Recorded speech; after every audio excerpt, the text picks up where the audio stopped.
Hello, Yaker here with another Dominions 5 video. So this time we're going to go over the second part of the construction video. I apologize in advance if I sound a little off. Aside from being tired, which is pretty much the norm for my videos at this point, I am a bit sick, so hopefully I won't lose my voice before the end of the video, fingers crossed. So we've got quite a lot of stuff to cover in this video. So without further ado, we've got Rat's Tail. So this item is not particularly great. Cause Fear is neat, but it doesn't deal damage, and killing stuff is a way to cause morale checks and get units to flee, as well as it also gets rid of course, units that can't fail morale checks, like berserk units and undead that are mindless. But this does not do those things. So it's this kind of odd, situationally sort of useful, probably combined with something else like Fear Aura weapon. Not really a huge fan of it compared to some of the other options you get.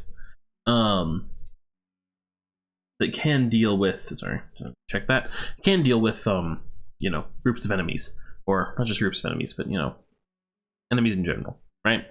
Anyway. I don't think it's that great, but the thing is, like, it's not crap, right? Greater Fear is kind of useful. Causing units to rout is useful, so if it succeeds, then it can be pretty good.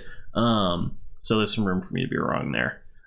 Red Dragon Scale Mail. This is good if you need fire resistance, you know, and it's one of the better, well, maybe not one of the better items, but with all these resist items, the nice thing is having different slots available to you is handy, right? So keep that in mind, what different slots you could potentially put resistance in, because if you put resistance in your chest slot, then, you know, you maybe free up a misc slot for something else, like the Ring of Regeneration. Here, this next one. So Ring of Regeneration is very good, not situationally good, just very good. Gives limited regeneration, reduces the odds that the person with this will get afflictions. It stops you from dying of disease, although you stay diseased. You just don't lose hit points because you regenerate 10% of your hit points each month and lose 10% of your hit points each month. In combat, it's regeneration each turn, and this is really good for obvious reasons there. Makes units far more survivable. It's very good on high HP units. Just a really good thug item in general, as well as good in some other situations, like if you need to really stave off death from or on a pretender that has acquired a diseased status. Affliction? Robe of Shadows. This is, what does this do? Oh, it gives ethereal. So this is probably not good on a thug. I will say there is a case in which I would use this on a thug, which is that if the thug can cast, like, Iron Skin, right? If they can cast Iron Skin and then they're already ethereal, they also get Sneak and then 3 protections still. So they're at like 20. I think there's that downscaling, so like 22 protection or something. This is pretty good. In that scenario. But keep in mind that if you don't have a way to boost natural protection pretty high, then your unit that you give this to will be hit for absolutely massive damage in the chest, if they're hit anywhere in the body, you know, when they are hit through ethereal. And that's kind of the weakness of a lot of ethereal units that are actually in the game. So Robe of the Sea, it's a booster. Boosters are good. It also gives water breathing, so pretty darn handy. Rune Smasher. There's nothing special about this weapon. I think it's bad. Oh, it gives you 2 magic penetration. Yeah, it's just hard to get because it's a water fire crosspath. This is extremely good for niche situations. For example, this is really, it's a water fire crosspath, and this is why you probably won't use this very often. I never have. And probably where you'd want to use this is if you're casting Soul Slay, or if you're casting, oh, what is it?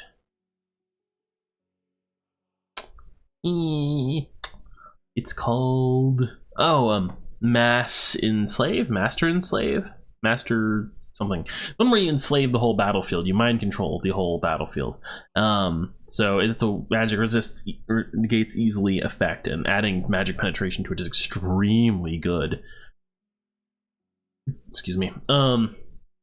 So yeah, very, very good. It's just not really often good on water. Fire cross paths. I think there are some water spells that can make use of it, like liquefy. I think it's called liquefy. Yeah, I think so. That would be good. But anything that's like a fairly decent instant kill effect or something like that, some powerful effect with magic resist check to negate. Sanguine Dowsing Rod. This increases the amount of blood slaves you get when blood searching.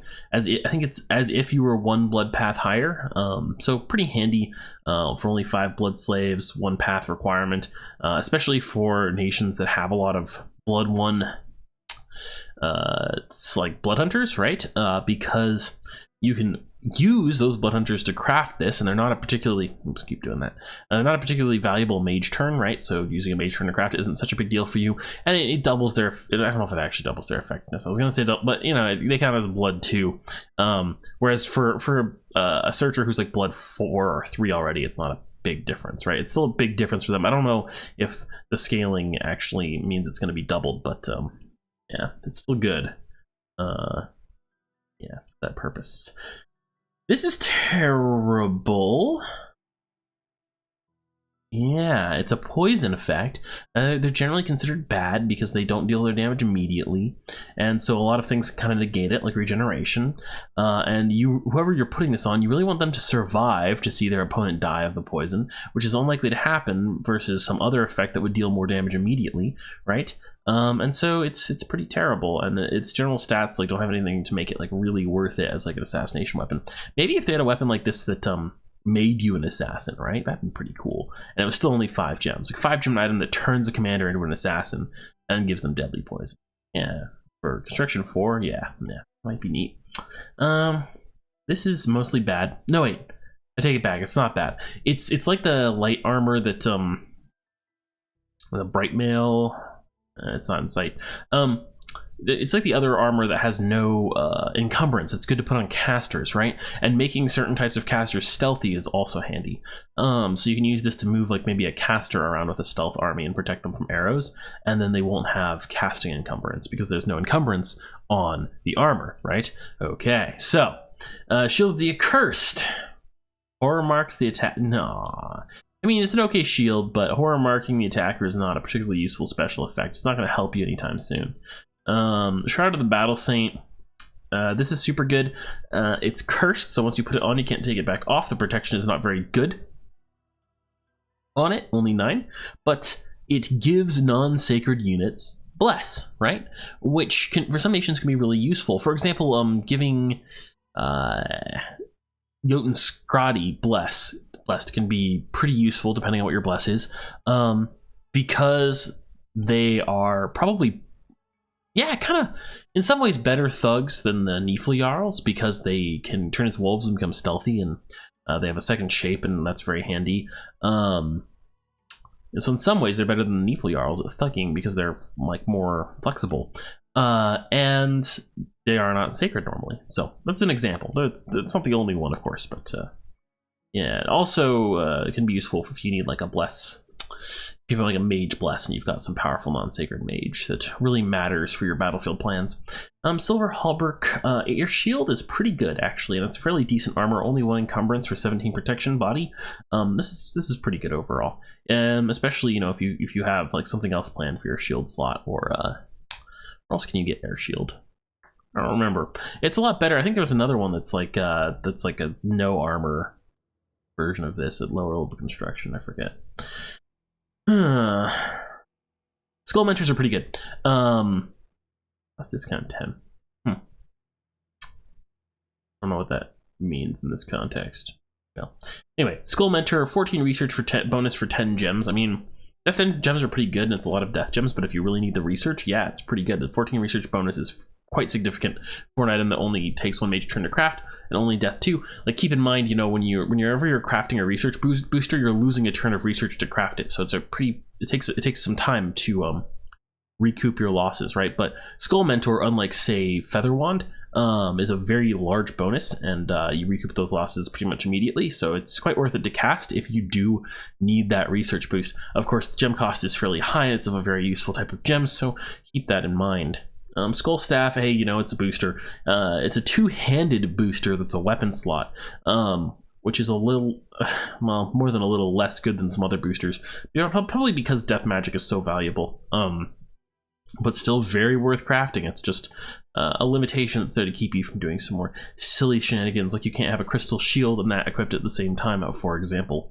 It's not auto spell. A spell panic, it gives you a fear aura. This is pretty good because you can give it to like scouts or something, right?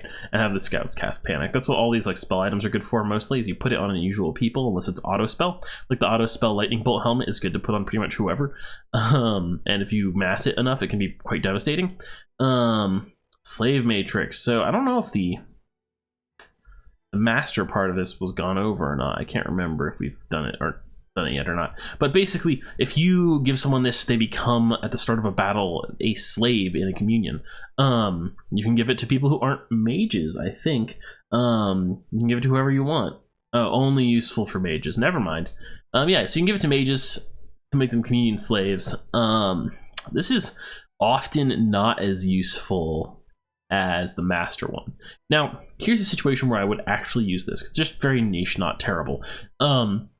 Let's say I'm a nation that does not get an Earth Astral cross path, but I managed to get one on my Pretender or on a mage from some random source. So I don't have very many of these. I only have maybe one mage that can craft these things, right? Okay, and now I have another mage that does not have astral pathing, and I need that mage to, maybe even that mage is the only mage with astral pathing. It could be that mage too, whatever. But in either case, I need that mage to be a communion master, and I need it to get boosted like one path maybe, right? And then it'll be able to cast something significant. And I don't have any astral mages to slave, and I don't have any blood mages to slave. So if I just craft 2 of these, right, 20 gems, pretty expensive, but still, I can then have 2 slaves, 2 communion slaves, which will allow me that one path boost that I really need to be able to get this critical spell, right? That's when you would craft this. I could even potentially see crafting 40 of them, 40 gems worth, right? 4 of them. For 2 path boosting. Anything over that is really ridiculous, and I don't know if it's worth it for any purpose other than maybe casting Master and Slave. Maybe it's getting into pretty ridiculous territory there, and prone to costly failures where these are destroyed and your slaves are lost. Or your slaves are lost, and those are lost with them. Very, very gem intensive. This is less trash. Damage 999. That's because it doesn't. It's not actually 999 damage. I bet. Let's put on these mod command things here.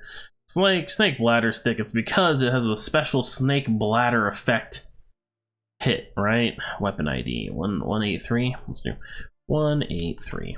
Yeah, snake bladder stick. So this is what it doesn't. That's got to be a bug, right?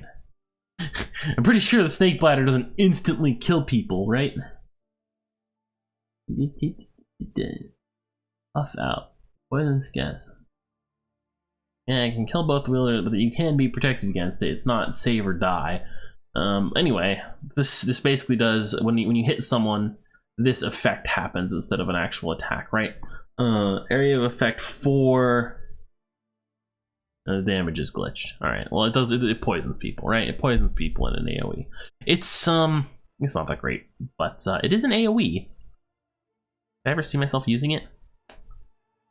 Hypothetically, maybe, but it's probably pretty bad still.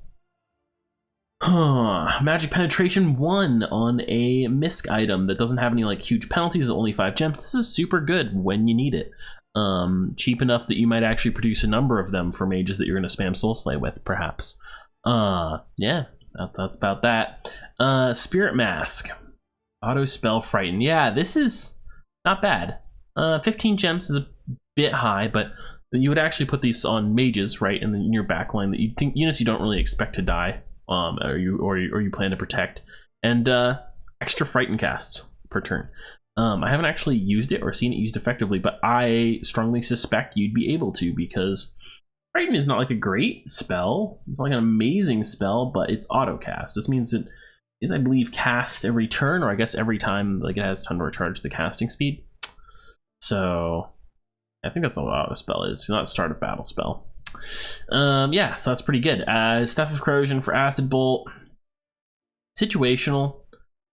very situational, especially since the mages that can craft this can cast after the pull themselves. Caster. The range on that area effect, range 35. It hits one AoE. It's decent damage. Yeah, this is pretty okay. It's super high gem cost, I would say. Super high gem cost for the effect. But like with a lot of items like this, like there's a or in here there's a fireball wand, right? And it's exorbitantly expensive. I think it's 15 gems as well. The thing is, you can put this on scouts, right? And you can do something like, let's say you somehow have a ton of gems. You craft 10 of these, and you put them all on. You just check the video still going. Yeah, you put them all on scouts, and you sneak the scouts with your army. So your opponent has no idea you have these scouts.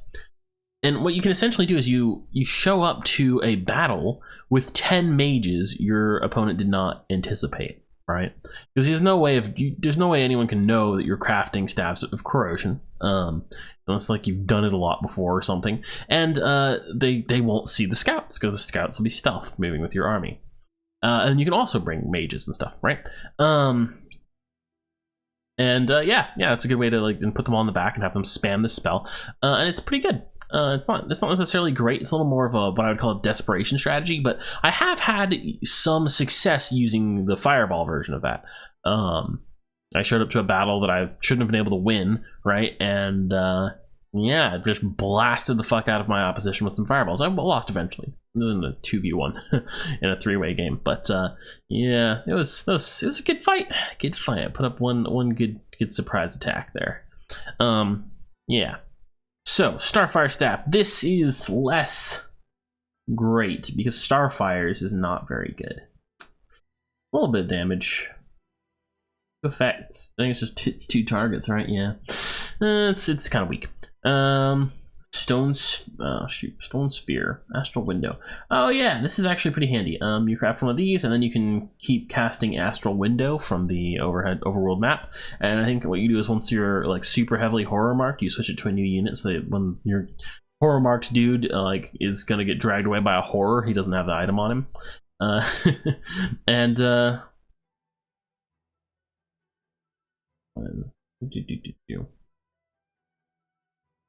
well, extra magic gems are. Yeah, I'm pretty sure it's free unless you want to add gems. But scrying provinces for scout information is quite useful, actually. I mean, like, can't really complain about that. It lets you get information about places. You know, you can kind of replace it with just having a fuckload of scouts, but there are situations where you may want to be able to scry like that. You can get some good value out of it. Storm Spool. So this is used to create corpse constructs. I feel like there's a way to search.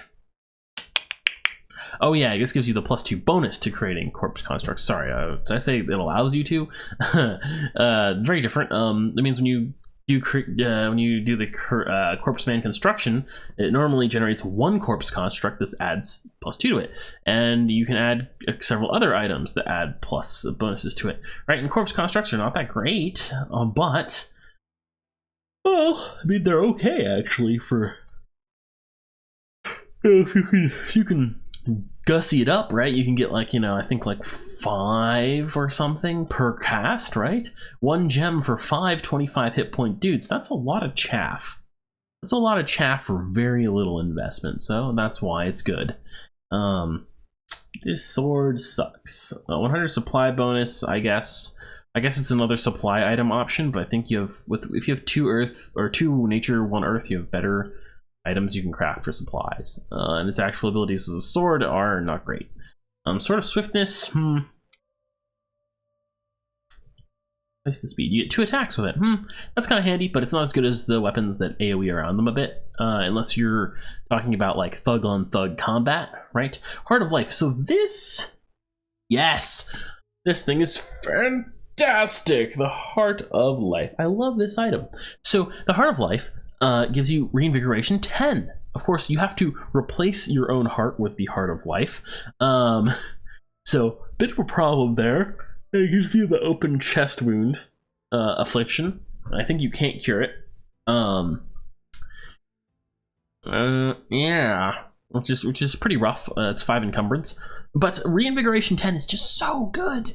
And you could do some special strategies like in Alteration. I think I might have mentioned the spell Phoenix Pyre, where if you die, you reincarnate somewhere else in the battlefield in a burst of flames. Well, with Heart of Fire, that's just one item, miscellaneous slot item you can use to boost your reinvigoration. Well, you could have Phoenix Pyre on a mage, theoretically, and you could also have, say, Earth Power, summon Earth Power, which would give you another 3 for 13. You can also have Boots that give you another 3 for 16. You could also have a Bless that gives you probably like 2 for 18. See where I'm going with this? I think there's like, well, you can get another 5 for 23 reinvigoration. Now, when you get, I think it actually happens a long time before that point, but at 23 reinvigoration, you won't die ever. Even if you die every turn, you'll always be reinvigorated enough to survive and then, you know, get killed again. I'm not sure if that's still true in the new like pseudo real-time system. Maybe, you know, one unit will act to kill you, you'll respawn, another unit will act to kill you, and you still won't have been reinvigorated at all. So maybe those shenanigans are out, but still is a pretty good odds that since you respawn at a random location on the battlefield, you'll be able to keep doing it, especially if you buff up your dude who is doing this with some other buffs like Iron Skin and stuff, so they probably don't get one-shotted.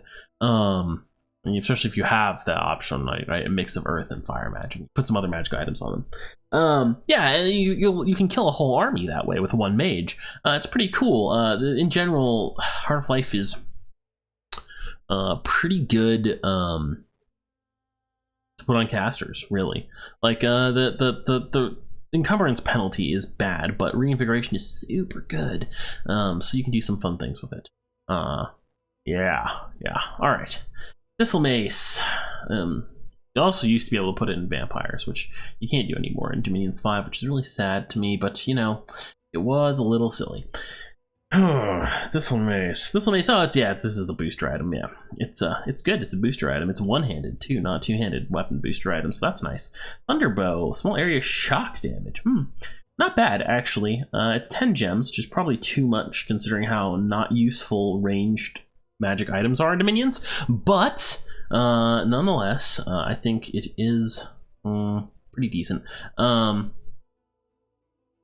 I say it's pretty decent? Crap, I am too tired for this. All right, no, I don't think it's that good, but it's better than some other options, right? Other bad options. I'm not a fan, though. Just not really a fan of any of these. I think there's still that one bow that like shoots out a whole wave of arrows. That one's kind of good, like the war bow or something. Totem shield, curses attacker. Nope. Cursing attacker is not that useful actually. Vine bow shoots out the vine arrow. It's like sort of handy. It's only 5 nature gems. I don't know. Maybe nature gems are so useful. I want to say this is probably not a good strategy, but maybe I could consider putting like 10 of these on scouts or something similar, right? Some kind of cheap commander that I don't care that much about. And then I'm shooting like 10 vine arrows per turn. Is that worth it? It's probably not, but it's not awful. It's just probably bad. Vine shield. This is super good. It entangles the attacker. So what that means is that your attacker, I believe, can't attack you. Let's see, is there like an entangle spell I can look at? An entangle. I totally spelled that one. Yeah, there isn't. Somewhere there's probably an effect for this that I could find, but anyway, I believe it's like the webs, which means your attacker can't attack you, and they have crap defense, and it's really good. It shuts down high defense attackers, opponents, and protects you a lot better than other types of shields, right? Because it has that effect of like stopping people from attacking you for a bit, which makes it one of the best shields, if not the best shield. Okay, Vision's Foe, auto effect eye loss. Yeah, but you're only shooting 1 arrow. If this shot like 10, unarmed attacks -3. This shot 10 arrows a turn would be pretty handy. Of course, I mean it does have 13 damage. It's a crossbow. It's going to add some of your strength. I mean, you probably just kill people instead of making them lose their eyes. Wall Shaker, Spell Panic, 15 gems, siege bonus. That's not that good. Not really.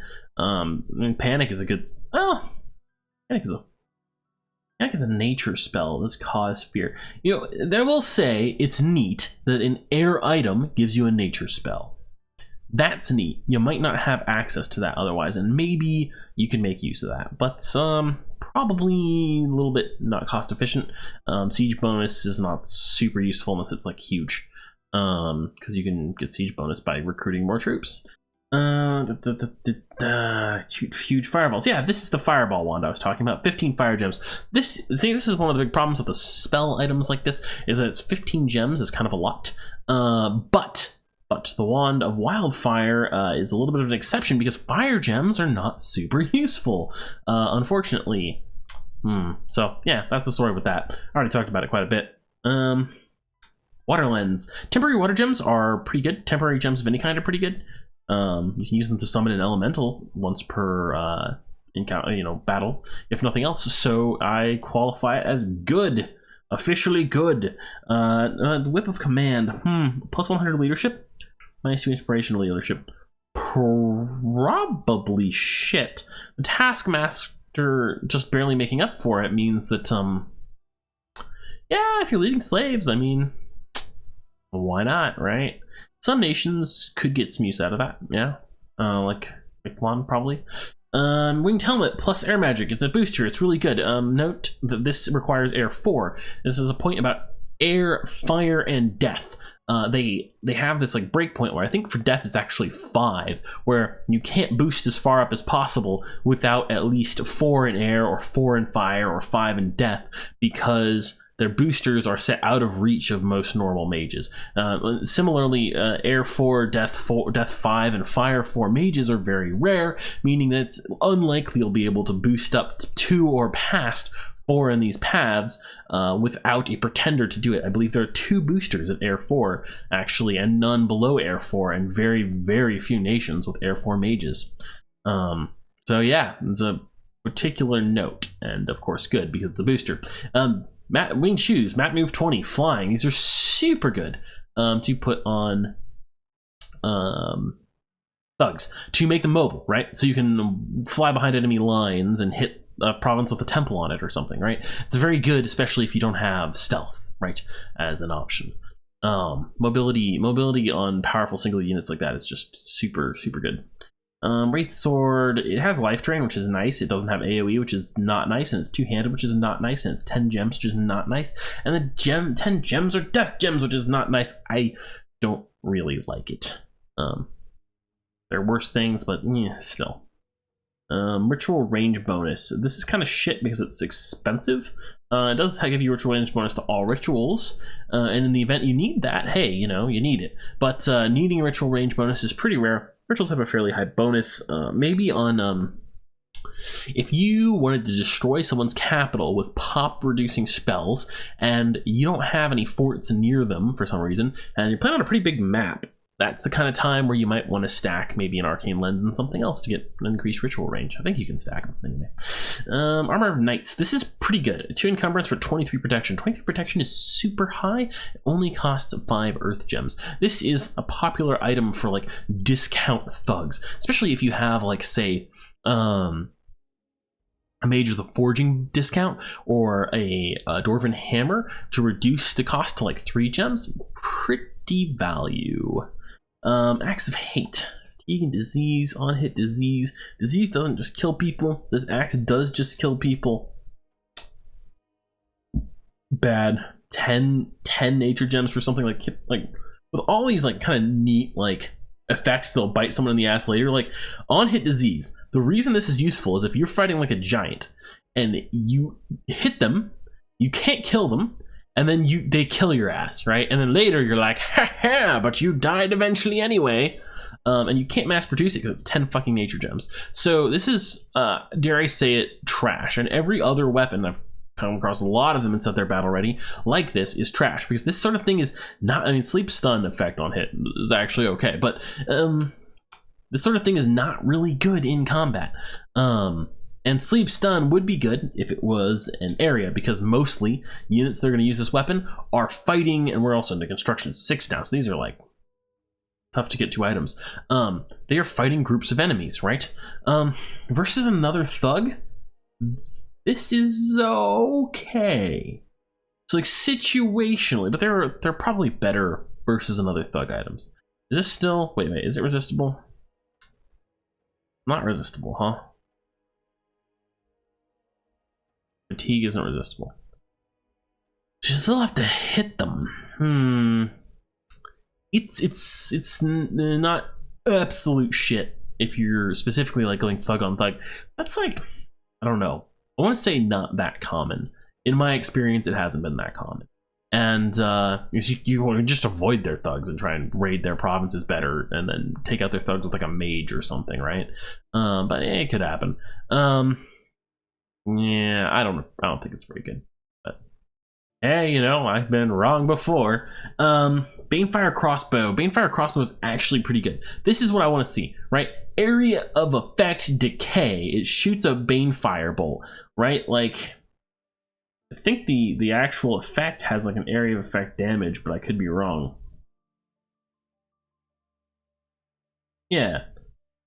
Carries this weapon will be cursed. Yeah, area of effect decay for 5 gems. Oh, that's great. Cost discount 20. You know, these are new, I think. I wonder if cost discount 20 means that it's actually only 4 gems. Huh. I should play around with some of these weird items that have had new modifiers added in Dominions 5 in game. Yeah, this was probably actually kind of okay in Dominions 4. If that means that it's only 4 gems now, then it's pretty good. Yeah, not bad. Not great still, but hey, you know, I would consider using it. I think I've actually crafted those in a game before. So, Light of the Northern Star as an auto like start a battlefield spell is pretty good. Basically, it lets you do things earlier in your battlefield scripting. So this is like extremely valuable for that reason. And I mean, I think I've talked about Light of the Northern Star already, haven't I? Yeah, in my Conjuration video, I talked about how it affects Astral Mages. You can also, I think, in my Bannerlog video and some other videos, I've talked about Light of the Northern Star before, because it's relevant to Astral Mages a lot. And so, if you've watched any of those, you know why it's good. If not, we'll probably talk about it even more once I get to Thaumaturgy in the Magic Path things.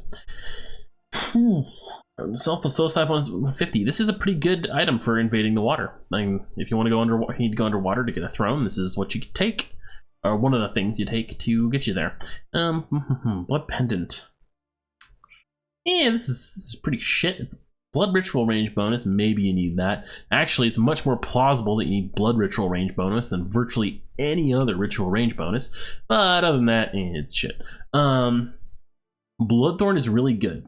Super good, actually, because it has Drain Life on the attacks made with Bloodthorn. And remember I said I didn't like the Wraith Sword? Yeah, up here, Drain Life. Well, it's two-handed. With this, you can use a shield, or you can wield 2 of them and get 2 attempts at draining life per turn by hitting people. Okay, so that's pretty good. But it's also a freaking blood booster. So, with a blood booster, I mean, it's useful because it's a booster. And if you have a blood mage that you want to thug out, maybe this is useful. It's still a bit odd of a situation where you, don't want to use a brand or something, but maybe you don't have access to it. Also, blood slaves are worth a lot less than gems. 15 blood slaves I would value probably on par with like 5 gems, especially of a useful gem type, which makes this a very good discount weapon. Possibly a viable real assassin weapon option if you have some sort of blood mage that you can make into an assassin. I don't know, I don't think I've used it ever when thugging, because most nations that can thug do have access to better options, but it's not terrible exactly. There's just like an AoE clear, said it a million times. AoE clearing out, like damaging at least groups of units, like multiple enemy units, very crucial for thugging. And it's making super combatants, although that's not done so much. Does this have a use?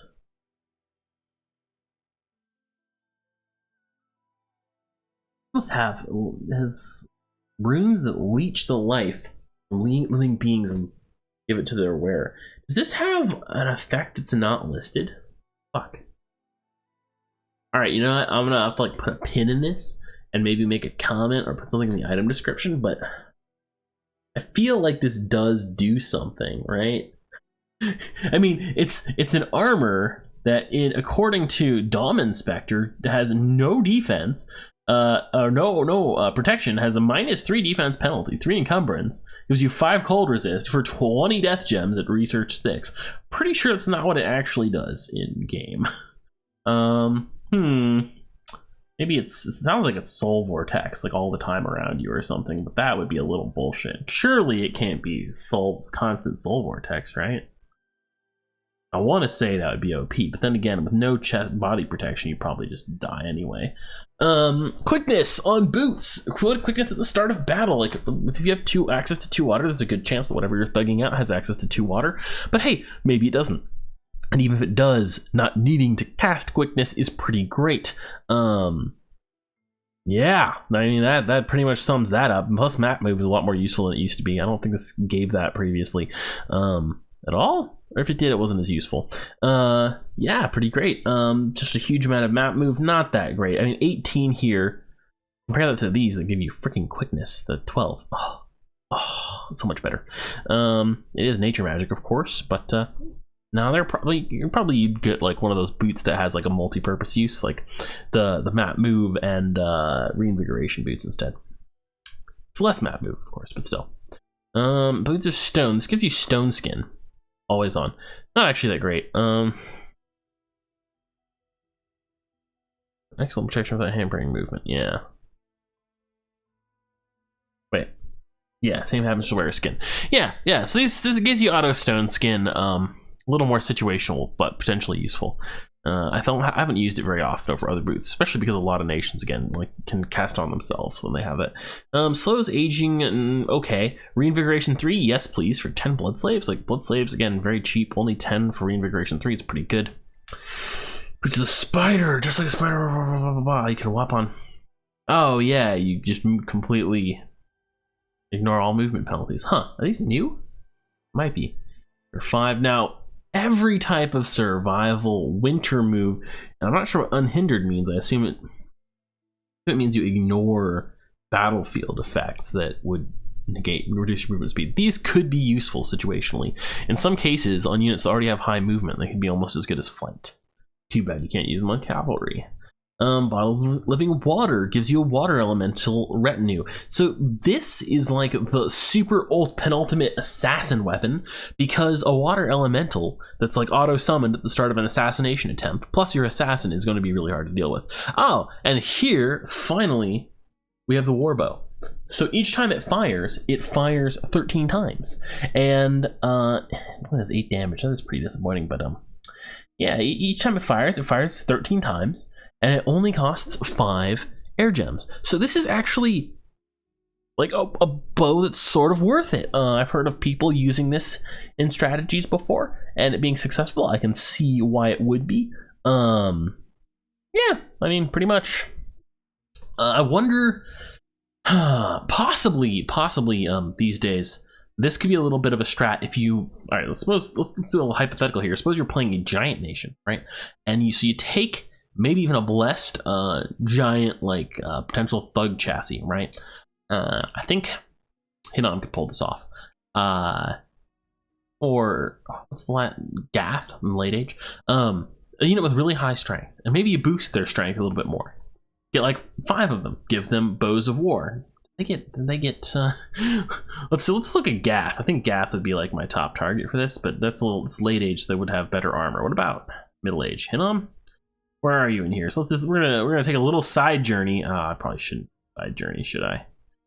If I can be a little bit faster about it instead of scrolling through here.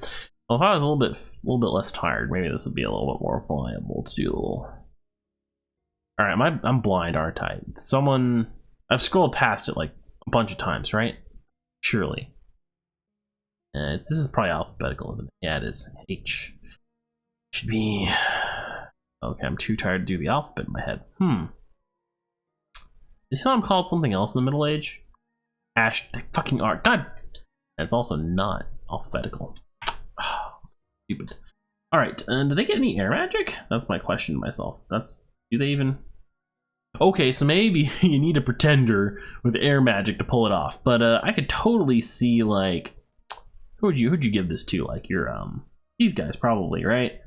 Yeah, these guys look good. How much strength do they have? 23 strength, and like maybe you buff up their strength some more. Like, can we do like some earth magic strength buff? Yeah, and you give it to these guys, and it says strength not added to damage. I assume that this is going to be you know, like the other bows in Dom 5, and strength to damage will be added, at least somewhat. And maybe the damage of this will be boosted up to like 12 or something, or 14. Maybe you could boost it even higher, right? And you cast flaming arrows, and you have like 10 of those guys. 10 guys would be 130 arrows, 130 archers.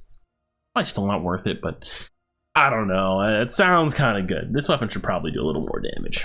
It's like a longbow. It should do like 12 damage base. Come on. 9 damage base, I guess. Strength things have changed a little bit, but you know. Carbine Cleaver. All right, this thing is, I want to say it's bad, right? Yeah, it burns one target. Burns attackers. Oh, burns attackers into cinders. Huh, well, it gives you Fire Shield as well. Fire Shield is a little bad. I'm not sure what the quality of the Fire Shield is. If it's high enough, maybe it's an okay weapon, actually, but I'm not a huge fan of it compared to Brands, or the Fire Mace, actually, still. Farcasting 30, that's nice. Protection Head, meh.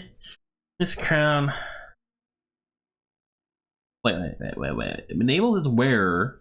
Fast casting 30. Oh, so this is a new thing.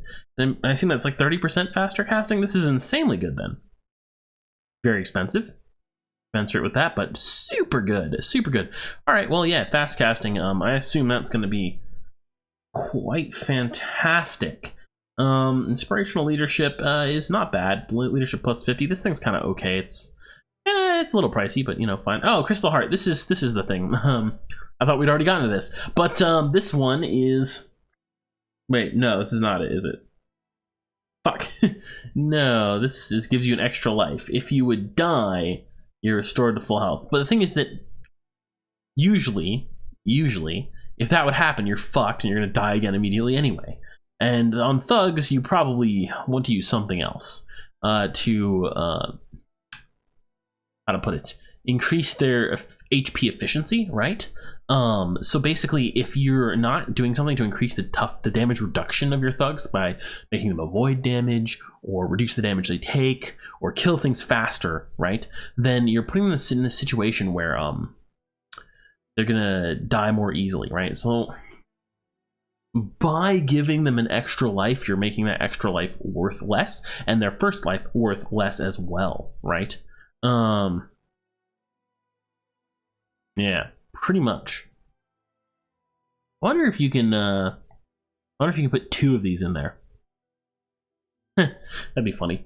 But yeah, it's probably not good. Demon Bane. This kill deals high damage versus demons. Honestly, it's probably still not freaking good. It's a 2-handed sword. Doesn't have a ton of special HP bonus 5. Still doesn't have a ton of special shit. No. What about a frost brand or something, right? A demon whip, small area fire. All right, so this is a whip, so it's capped damage, which is pretty bad. But the small area fire for 14 damage of one AoE of 1, that's actually pretty good. It's also very cheap, so I could conceivably consider using this. Yeah. Flame bolts as your spell. This is like a shit version of the fire wand. But it's 10 gems. I'd still rather craft that 15 gem fireball wand. Oh, this thing is great, right? This is a less shitty extra life. It's still bad for similar reasons to the other one, about with the dying, right? But the other one, the Crystal Heart, gives you a chest wound. This slows aging and does not give you a chest wound. So theoretically, for an important spellcaster, you could craft it for some purpose other than just reviving them if they die, right? Yeah. So could end up being a little bit useful. Also, with that and the Crystal Heart, the most useful thing I can think of for them would be surviving battlefield magic like Earthquake or Rain of Stones. That's what I would use it for. Yeah, it's still going. Good. So Earthquake or Rain of Stones, because then maybe there's a little bit more of a possibility that you won't immediately die again. If they can spam it enough times, of course, you might, but possibly not. Is this like a soul? Yeah, it's a Soul Slayer crossbow. It attacks so infrequently. Oh no, it's only 5 gems. That's right. It might be useful then. Again, like put it on scouts or something. You know, only 5 gems each. That's Soul Slay cast per turn. Thing is, a Soul Slay is 100% chance to hit. That is unlikely to hit. actually. Not likely enough to hit. It's okay, likely to hit, but not likely enough to hit for my preference. But it could still be good. Evening Star. Oh, what about this thing? Auto effect, fire and weakness. Auto effect. So that means it always affects someone. 12 damage. Even if they aren't hit, I think. Or attacks 1, huh? It's probably not that great. But it's single targets. It's not that great, but it's okay. Okay-ish. Not a huge fan. Not a huge. I'm saying that of everything, but you know, it's basically because, you know, a lot of these melee weapons are just overshadowed by a disease healer. Incidentally, eye pendant, assist anything else special, cure diseases, blah blah blah blah. Warning, patrol bonus, cure disease. The cure disease is a really nice thing.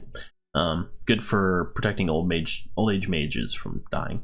So yeah, the Evening Star, or the thing with all the melee weapons. That's right. The thing with all the weapons is that they're kind of overshadowed by the weapons that can clear out squares, right? The weapons that can do like 12 AoE fire damage, right? Because that can clear out an entire square of humans, potentially. And that's extremely useful.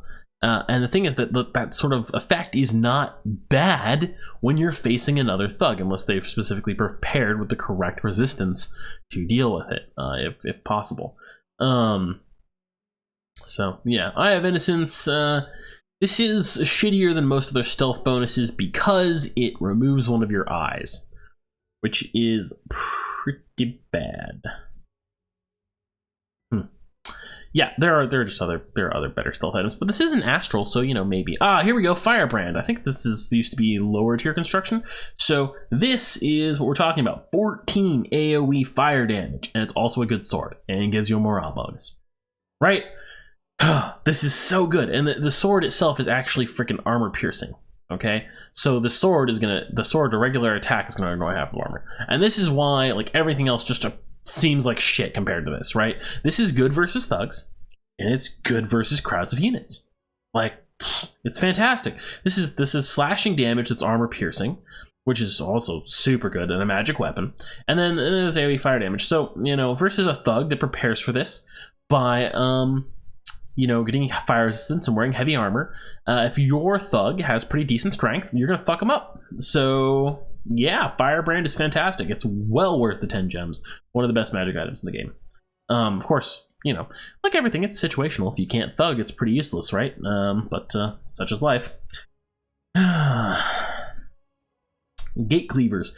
This is one of the siege bonus items that's kind of worth it. Question mark. 15 gems. It seems a little high to me, but 50 siege bonus per item. The fact that it's such a larger bonus per item is nice because it takes you less mage turns to craft these things.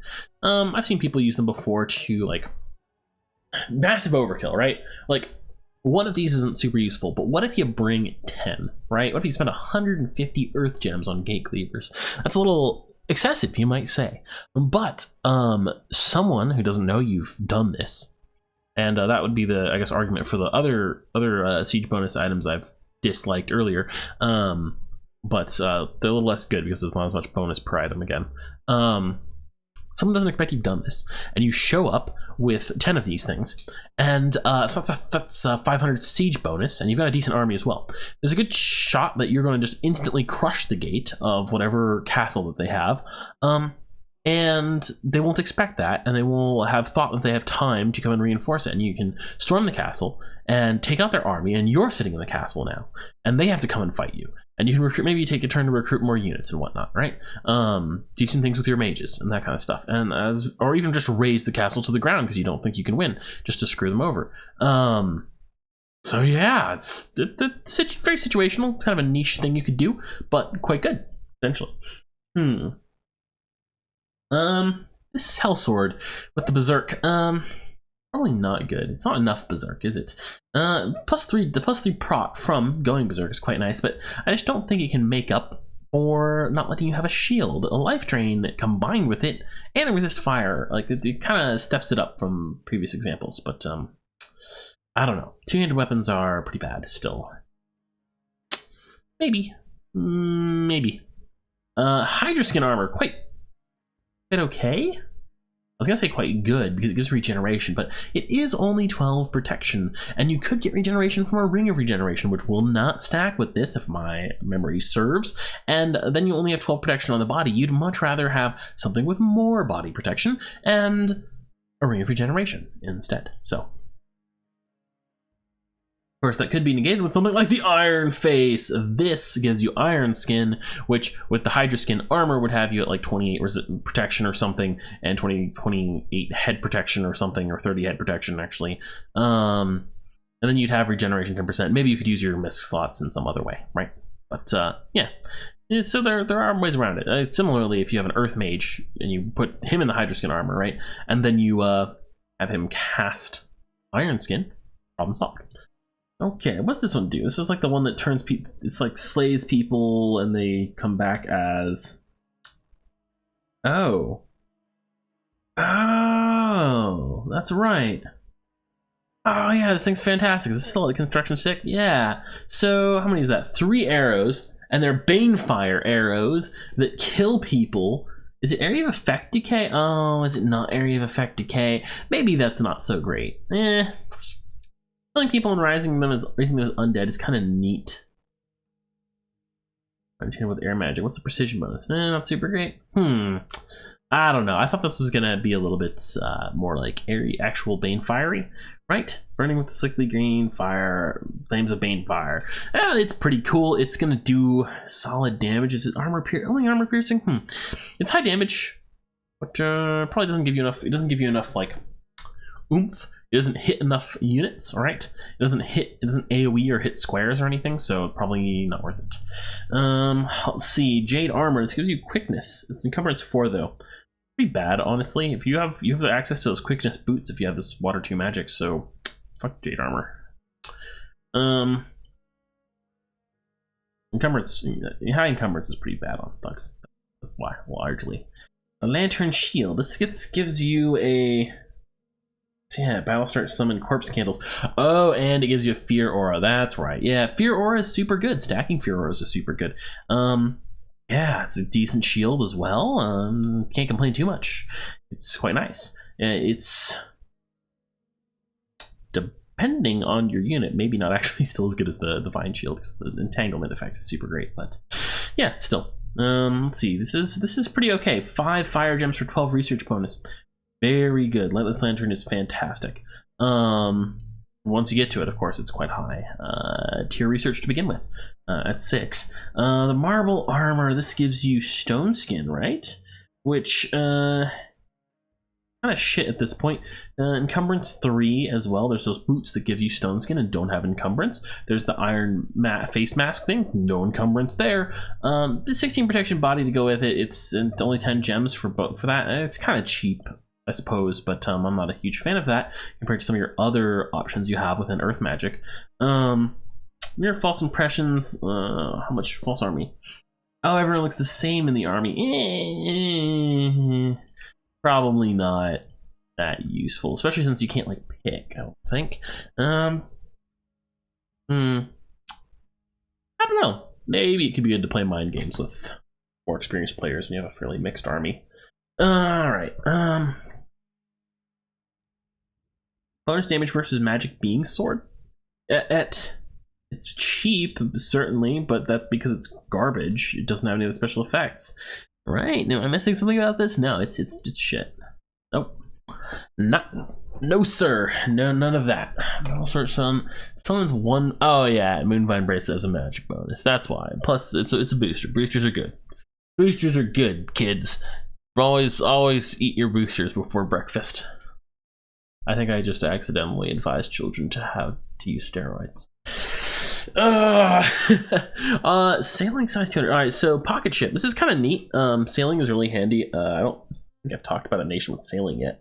So sailing lets you move across up to 3 water provinces, and on to the other side. So if you could trace a line across 3 water provinces, and or is it 2 provinces and then you end the land? I think it's 3 provinces ending in a 4th province. It's a land province. It might work a little differently with a new movement point system. I'm not sure, but basically you can sail across oceans, and on many maps, oceans, the water tiles are larger than land tiles. That's like the standard in Dominions, and so you may be able to basically travel like 8 squares in one turn with this sort of thing. Depends on the map a bit, but that is very powerful for obvious reasons. Rainbow armor. Does this do? Oh, that's kind of neat. I don't think it's actually that good. Magic resistance and reinvigoration is nice, but it is very low protection and still has 1 encumbrance. If it had 0 encumbrance, it might be worth it, but well, 3 reinvigoration does kind of make up for the encumbrance, so it could be nice as a low encumbrance like caster armor. Rhyme hammer. Is this thing? Auto effect freezing mist. Oh, so it's a whole area of effect 3 and high damage. It's two-handed though. I hate two-handed things. Feel like I'm obligated to shit on it. Well, it does have 21 damage. Facing very high HP foes, and it actually is okay versus crowds. You'd really like to have a shield, but it's, you know, not bad. It's probably the least shit two-handed weapon that we've like gone over, I think. That or that life steal sword that also had some other useful effect. All right, let's move on. Ryan Hallberg. This thing is really boring. Have a special ability? Oh, it gives you a cold aura. So it doesn't say that on here. I wonder how many items I've said are shit that actually have some effect that I don't know about. Oh, probably a couple. Very complicated game. Very complicated game. That's my excuse. Yeah, so this gives you a cold aura, it looks like, and that's actually pretty decent. It's okay armor. It's not great, but it's okay. And having a cold aura is handy, right? It's pretty good. As a way of slowly dealing with units over time. So it's okay on thugs. Huh. Ring of Returning. Was this in Dominions 4? It's got the newer art, so maybe it's just that they swapped the art, and that's confusing me. But yeah, so this thing, if I believe it is, if you take any damage at all, if you aren't one shot, you teleport out of the battle and to safety. So this can be really handy for like suicidally moving in lone casters and casting a spell, maybe even a spell that will hurt the caster. That's a battlefield wide spell to damage the whole battlefield. And you like Solar Brilliance, I think. Solar Brilliance. All right, so what this does, let's look at this combat enchantment. I think this won't destroy you, but it destroys the retinas of all soldiers and burns all undead and demonic units to cinders. So let's say you have an Astral 5 mage, and you give them this Ring of Returning, and you move them onto the battlefield in the very back with Solar Brilliance. Turn 1, they're at the very back of the battlefield, they're not taking any damage. And you cast Solar Brilliance as soon as you can. It is going to take you a while, but hopefully there's a few turns. It takes the enemy army a few turns to get to you. Maybe you've even brought a screen of like a couple units, and you get Solar Brilliance off. And hopefully there's also, well, actually, I think it just insta-kills undead. Yeah, maybe it insta-kills undead. And let's say it's an undead army. But they've got some human units mixed in. And this kills all the undead. All right, that's great. You can potentially kill like 1,000 undead with this, no problem.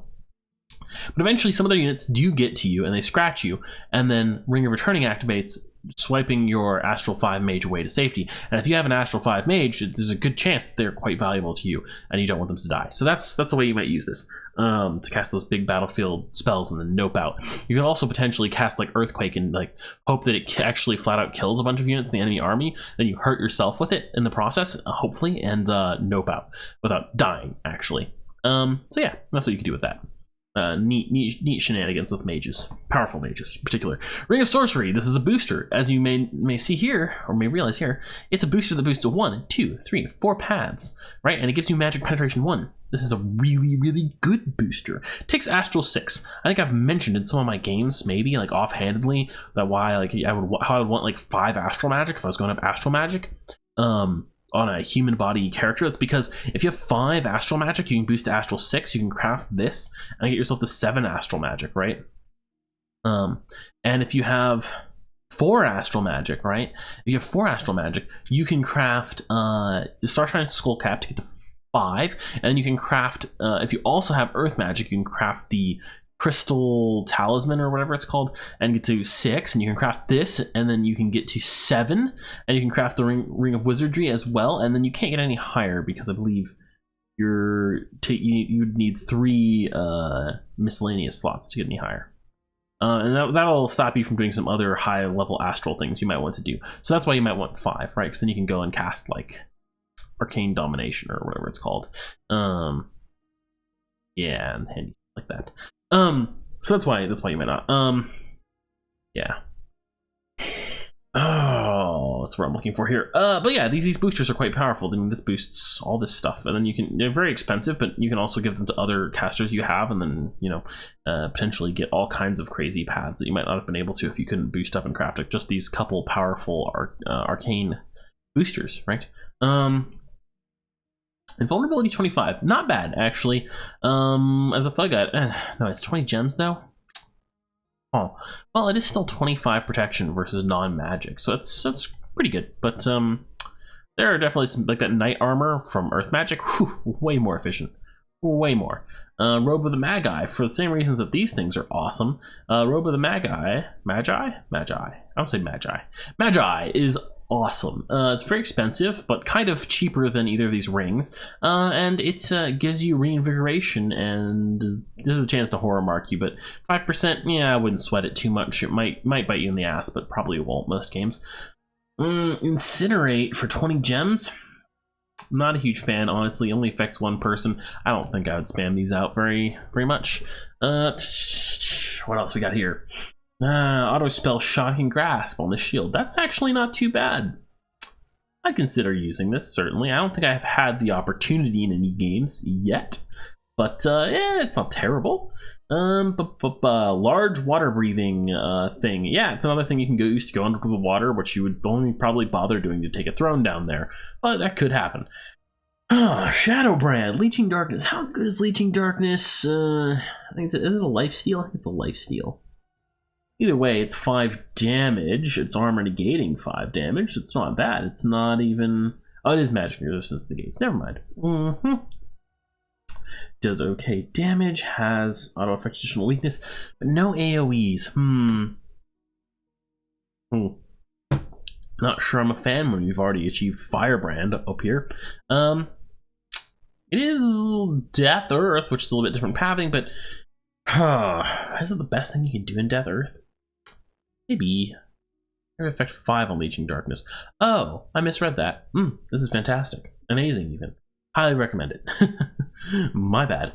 Awe on your shield. This is really good. Really super good. Awe is very good for reasons I've talked about in a variety of other videos and national videos and videos on bless effects in general.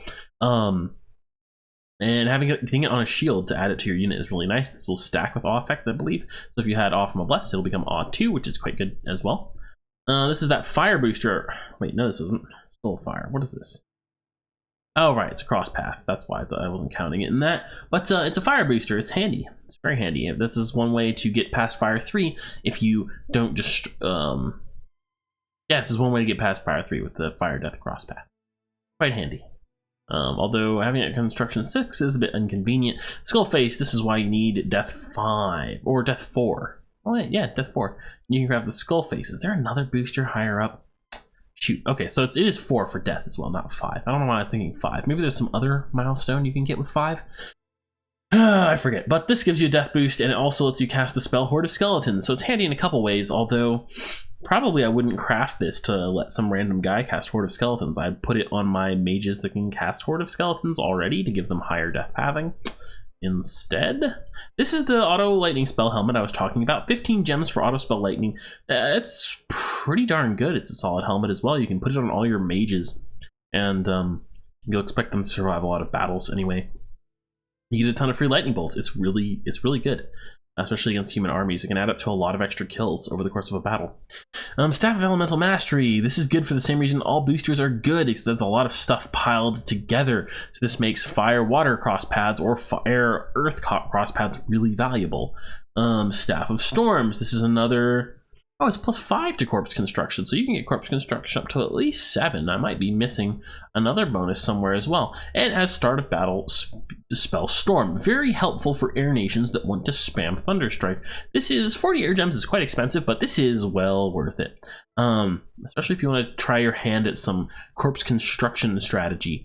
End of the Damned, Spell Drain Life and Fear. Actually, having someone spam Drain Life is kind of neat.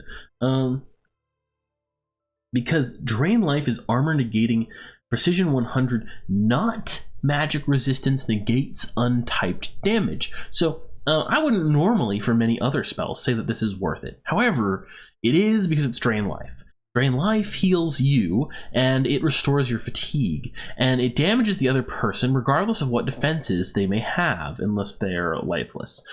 So it doesn't work on undead, of course. But this is very, very good against thugs, because if they are undead, they've got really no defense against this that I'm aware of, except bringing a bunch of units with them so you won't target them by accident. Yeah, so it's quite good.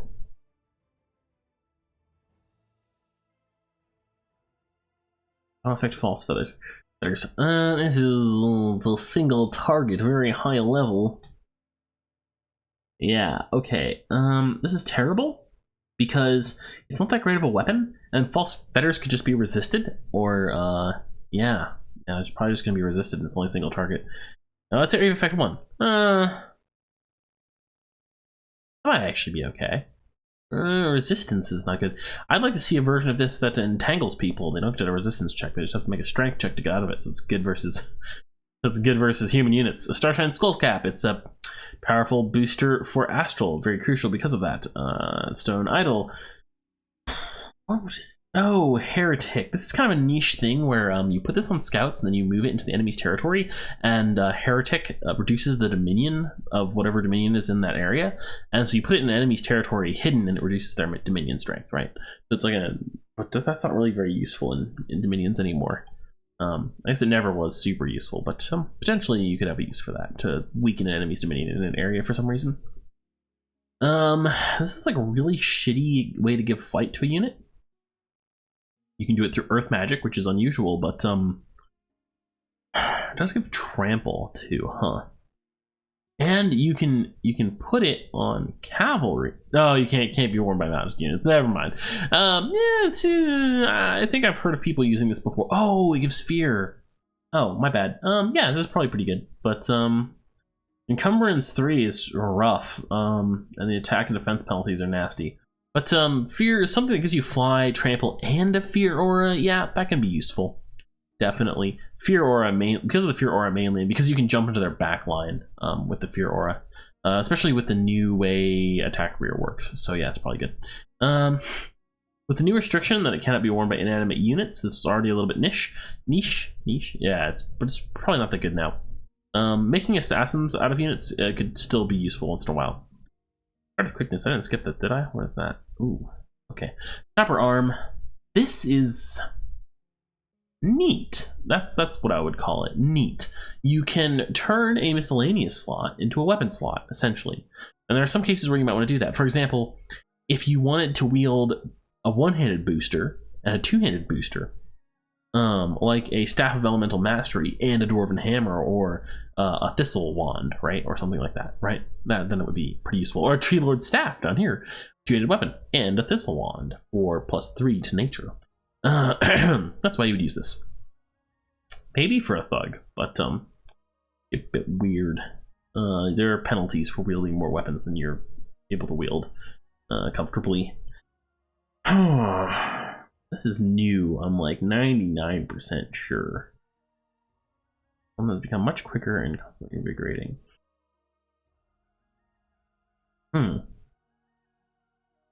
Reinvigoration. This is just shit. Oh, quickness and reinvigoration and a map move bonus. Relatively cheap.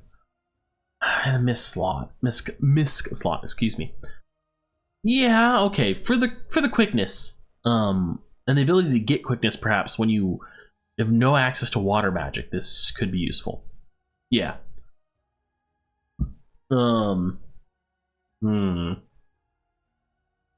Yeah, pretty much. I think that's just what I'm gonna say about that. Tree Lord Staff. It's a booster. It gives you Ivy Lord, which is really good for empowering the Awaken Vine Ogre spell. I believe there's a crown that gives you it as well, and you could be using I think there's one Pretender and a summoned unit that get Ivy Lord. You could be using it on them, and you can have them awaken the Vine Ogres, and it's pretty good. +2 nature bonus is really good as well. Like +2 bonus on a booster is particularly notable for being good.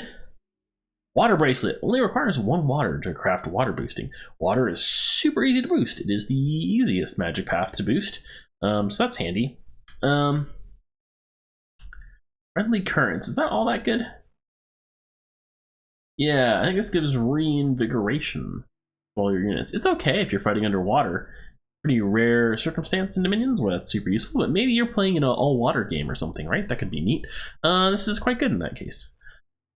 Wraith Crown. This makes you ethereal, which is the really handy thing. A little battle start summoning Long Dead. Actually a pretty okay number of Long Dead, honestly, while also giving undead leadership. Oh, and vulnerability, I believe 25. That's what that means. That's referring to there. Yeah, it's not that bad. It's kind of good. Okay, we're getting into artifacts now. Artifacts are items that either can only be one of in the game world. So once you craft it, no one else can get it until it's destroyed. And a lot of these are a little lackluster for what they are, but some of them are pretty cool as well. Alchemist Stone, transmuting things into gold, or alchemical transmutation bonus. I don't really see the value of transmuting gems into gold generally. I think they're often better as gems, but if you want to do that, the way to do it would be to have the Alchemist Pretender and then craft this and stick it on him. So you've got he's like a 50% or 100% bonus, and so you'd have 100% or 150% bonus, and then it'd be kind of worth it, maybe a little bit. Gems I feel like still could be more valuable, but if you're gonna do it, that's how you do it. Yeah, spell mummification. Can you just summon a mummy every turn? Is that all this does? I haven't crafted it before. Yeah, you can just craft mummies at will, huh? This is not during combat, it's a ritual, right? Oh, right, okay. That's not bad. Yeah, not bad at all. These aren't super amazing commanders, I guess, but hey, they're free. Just do that every turn, you can get some decent value out of it. It's a bit expensive, of course, and the magic cross-path requirements are quite stringent, but still neat. Okay, honestly, as a Construction 8 thing, this is, let me scroll down a little bit. Okay, this is not that impressive. Seduction ability, stealth +50. I'm a little, that's pretty bad. Artaban's Soul Trap. Yeah, open Soul Trap spell. This summons the Soul Trap ghosts, and they are different types. They're fire and earth mages. Yeah, this is really good. You put it on a dude you don't care about that much, and they just kind of hang out in the back of your battle and stay safe, and this summons some extra free mages for you. Now this would be kind of bad, but 15 blood slaves and 5 astral pearls is actually pretty cheap. It's not a big cost for some extra magical juice. You can't script them, of course, which does make them less good, but it's free units that resummon themselves every battle, as long as you don't get the guy with the Artaban Soul Trap killed. Armor of Virtue returning.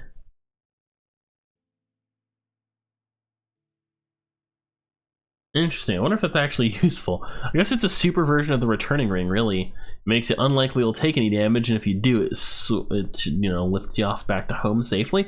I guess I would use it for the same purpose, probably. I'm not that excited about it, honestly. As an artifact, only Dawn Warrior from the First Kingdom. Is there any special effect on this that's not mentioned?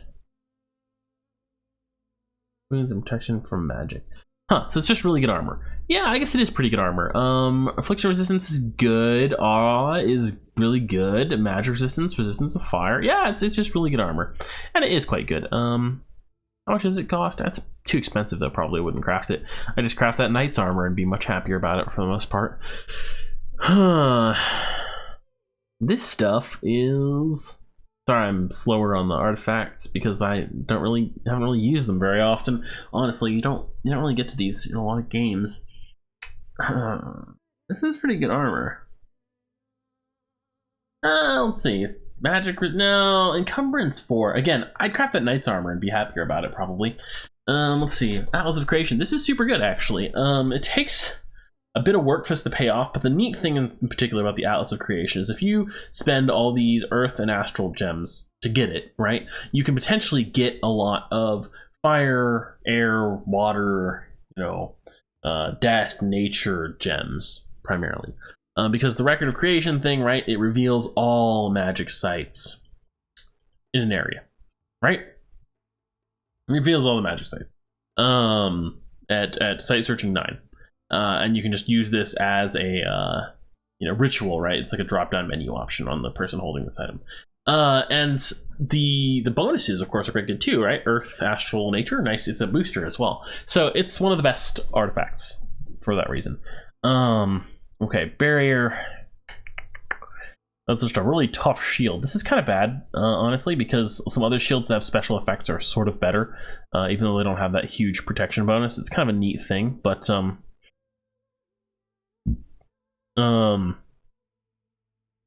you'd have air shield also, so you're just immune to arrows. Right? Air shield 100. There we go. That would be good. Yeah. Cleansing bell. Yeah. This will just straight up. Oh no, it just damages. It doesn't straight up destroy. Yeah, this is pretty good. Auto spell cleansing chimes. This does it every turn automatically. It's an area effect 1, just kills undead. It's pretty good. It's not bad. If you're dealing with undead, you can put it on a mage or something and you go into battle and it's probably gonna clear like 5 squares of undead. Not bad. 10 water gems, pretty cheap actually. Let's see, regeneration, reinvigoration, earth. Oh, these are like super earth boots. Extremely good. Like map move, limited regen, reinvigoration, and earth magic bonus. Oh, fantastic. Well worth the cost. Boots of the Plains, teleport, huh? So you can just cast that out of combat and you can teleport around. Yeah, and it gives you ethereal as well. That's not bad. A horror mark chance 50% is a little spooky, I will say. Not necessarily a huge fan of that, but hey, still it's okay. Huh, so you can send seeking arrows out for free to target people. You could use this to annoy someone pretty good. A lot of times people will actually survive the seeking arrow. I think it just straight up does seeking arrow 8. I think it means it does 8 damage straight up with the seeking arrow, and like a lot of commanders will just survive that right every time because they don't, or not every time, but I guess like most of the time. So it's a little weak, but you can keep spamming it every turn. Is what that means, right? With how these items work. So Cactor Pocket Lich. Now, this is kind of worth it, I think. Does it say what the commander is? All right, so it's a Death 5 mage that gets resummoned every battle. Yeah, this is pretty worth it for 20 death gems. It's not too bad actually. You get to control what he does, but he's going to do fairly useful stuff every battle, and he can't get killed. Or I mean, I guess he can, but yeah, if you put him on a very well protected unit, perhaps decked out with some other magic items, or maybe it's like a giant or something. Yeah, he's not going to die too easily. I guess I shouldn't put too much value in the whole respawning thing because you could lose it, and maybe your opponents will pick it up actually after battle. So be careful about that. Crown of Overmight is kind of cool too. It's I'm not sure if it's totally worth it, but auto charm is pretty good, right? Take permanent control of someone. In huge battles, this is a little bit of limited usefulness, right? But you could get super lucky and just get an enemy commander. You could also, there's also the fact that, especially if they have more elite units that you could potentially take control of, you can disrupt their formation with it, and it sort of generates value over time. And it's also got like the protective force and whatnot, and it's high protection as well, so it's an inspirational leader. So and leadership 100. Yeah, there we go. So on a really key powerful mage of some kind, this can be a quite handy item, although it's a bit pricey for what it is. Gems are valuable, let's see, I think this is new. 2 fire elementals at the start of battle. That's not bad. Hedora 3, maybe not totally worth it. 20 fire gems. It's not bad, but I don't think it's actually that great either. Frost King, ice elementals are actually pretty dope. They can't burn your units to death accidentally. So I would say this is a lot better than the fire one, and maybe actually worth using, but still not amazing. Crown of the Ivy King. Ah, yes, here's Ivy Lord too. So you get a nice huge Ivy bonus, and you can just awaken Vine Men for free then with it, which is pretty nice. Dawnfang. Let's see. This is terrible, right? I think it's terrible. Oh, it gives you awe. That's kind of useful. And it's only 10 gems. You can mass produce these. It might be all right. Oh, protection from wound. Oh yeah, affliction resistance and magic resistance too.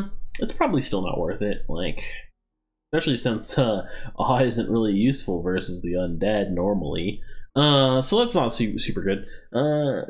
Yeah, that's right. You bitch slap someone into the void with this. That's kind of cool, right?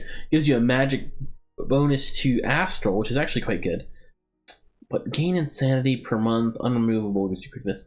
So this is very terrible, but I don't know. I could see myself maybe using it if I really needed that astral boost for something important.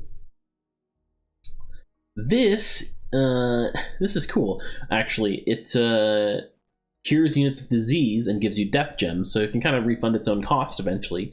And it gives you disease healer, so that's pretty good actually. It's well worth it. 200 gold production for 40 earth gems per turn. Well, I guess after a decent number of turns, say 10 or so, this is kind of worth it. But it takes a while for that to really pay off, and I'd probably do other things with my earth gems unless I had a seriously excessive number of them. Maybe still not. Yeah. This is pretty good Ember, right? It's basically like a super good firebrand. Area frost damage, area fire damage, high damage, resist heat and cold. Good defense bonus, good attack bonus, slashing damage, magic weapon. Yeah, that's pretty good. It's great. It's a great weapon. It's like reasonably priced. You can only have one, which is unfortunate, but hey, what you gonna do? This is kind of okay. Start of battle spell Howl is nice because even though it's very weak in late game battles, it can kind of distract enemy units and mess up their army setup a bit. So that can be kind of handy, and it's not super. This is the start of battle one, right? Yeah, it's not super expensive, relatively speaking. So, you know, it's alright. Generates 2 fire gems per month, straight up. I don't remember this one. But diseases the bearer. This could be neat if you combine it with something, right? Like, if you combine this with a ring of regeneration, then the person holding it isn't going to die. And if you put it on a unit with natural regeneration, then they won't die. Or on an undead unit, then they won't die. I don't know what would happen. I don't think a recuperation unit would be sufficient to survive it, right? Because they'd get re-diseased every time and it wouldn't work. Huh. Let's see.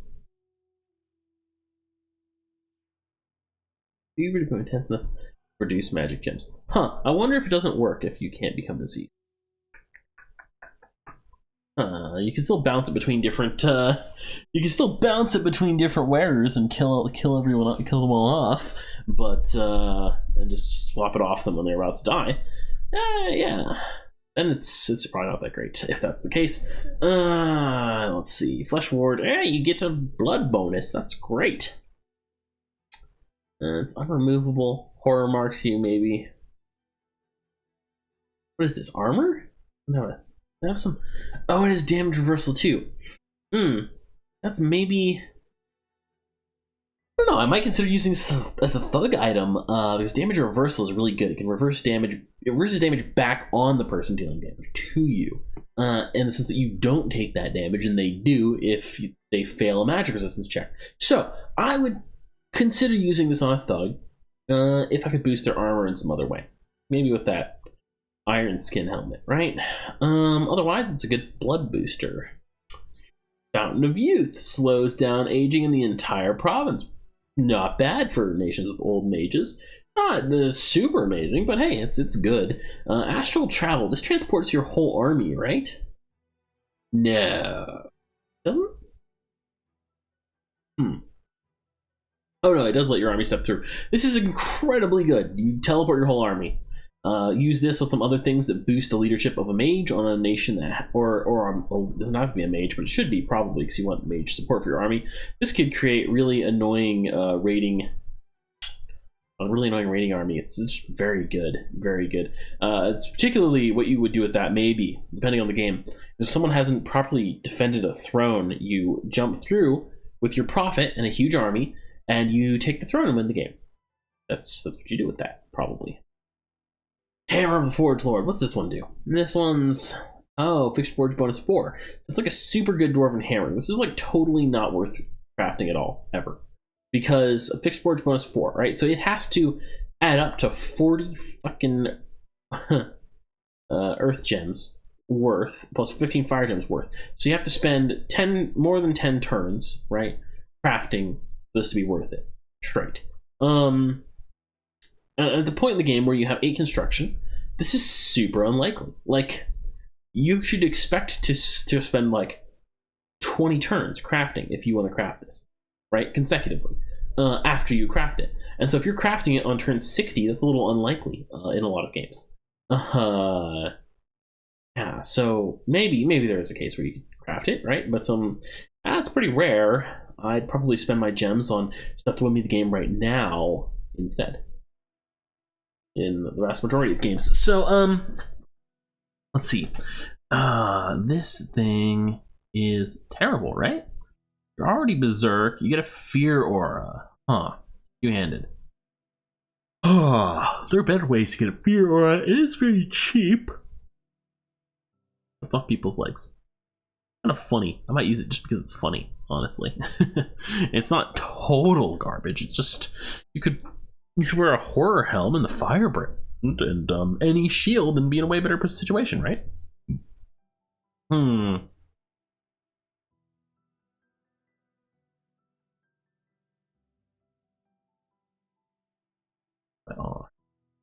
Out for his impudence. Anyone who tries to okay, this is super good actually. Inspirational is decent. Plus 5 is just fantastic. 25 protection head is fantastic. Cause eye loss, I believe the way that works is that if they try to attack you, right, they lose their eyes, or at least an eye, and then they get to make the attack. So they're unlikely to hit you. Very good to put on a defense thug, perhaps. For example, and 25 protection is very good. Very, very good. Helmet of the Dawn, this one.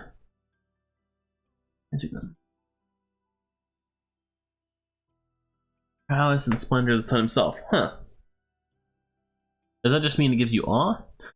Does this do something? Alright, so if this item does something special that is not listed in its description exactly, it's pretty good. If it does exactly what it's described, it's okay, but I mean, it's kind of cheap and gives you awe, and it's a good helmet, so that's not terrible right there, but shrug. Let's see, grow. Oh yeah, grow headless Hoberg. So this is like a Holgar. Hoberg? Yeah, this is terrible. You summon this little super Hoberg that's got no head. Every battle. It amuses me, but it doesn't have another purpose really. It's just okay. It's the headless Hoberg again. Holgar headless Hoberg hero. Oh, he's pretty good. 23 defense skill. I mean, 8 hit points though. Unique, spirit sight, blind fighter. Yeah, it's not actually really useful, but holy shit! I didn't know this was in the game. Did I miss this? So this is what puts us at like plus 17 corpse construction. Yeah, you can have like one guy crafting corpse constructs with this, and get one air gem gets you 17 really good chaff units. That's very worth it. That's one of the best. I'd say that's one of the best artifact items. Immaculate. Oh, geez, we still got a while farther to go. All right. Speed this up. All right. Immaculate Shield. This is pretty good. A plus magic bonus to priest stuff is. This is maybe the only one in the game. Oh no, there's some down here, but they're all artifacts, right? Very nice. Boosting priest up to priest 3, super useful for claiming thrones. Boosting priest up to priest 4 may give you unique spells in some cases. You always there's fanaticism, but there's also national ones that can make this particularly useful. As a shield, it's pretty good as well, and it's blessed, which I assume means that you are auto blessed by this. So that's pretty handy as well. Infernal sword. It's on hit, banished to Inferno. Well, that's bullshit enough that I might actually say this is kind of neat as an anti-thug item. Corpus Bracers. Yes. This is a very good misc item because of the reinvigoration, primarily combined with the defense, protection, and protection bonuses. Super version of those other bracers from much farther up. Mage Bane. This is only on mages, right? Like, nah, just use a regular sword, you can kill him. The magic resistance bonus is nice, but you probably have high magic resistance bonus anyway. There are other ways to boost it more. Let's see. One day his god is in the good mood, gave him an amulet. Huh. Invulnerability 20, 10 HP bonus. Oh, maximum size 1. Huh. Does it shrink you, or do you have to be size 1 to use it? The B size one to use it. It's pretty shit. If you can use it, well, either way, would it actually be good? I suppose it would, actually, on a really high defense unit, perhaps, for rating. Monolith armor. I think this is but yeah, it's encumbrance 10. There's no way that's good, right? Does it have like almost impervious to fear? Yeah. Well, yeah, you're just gonna fatigue out and you're pass out and die. So it's not super useful, is it? Let's see. Auto spell Nethgal. I've been dead for a very long time.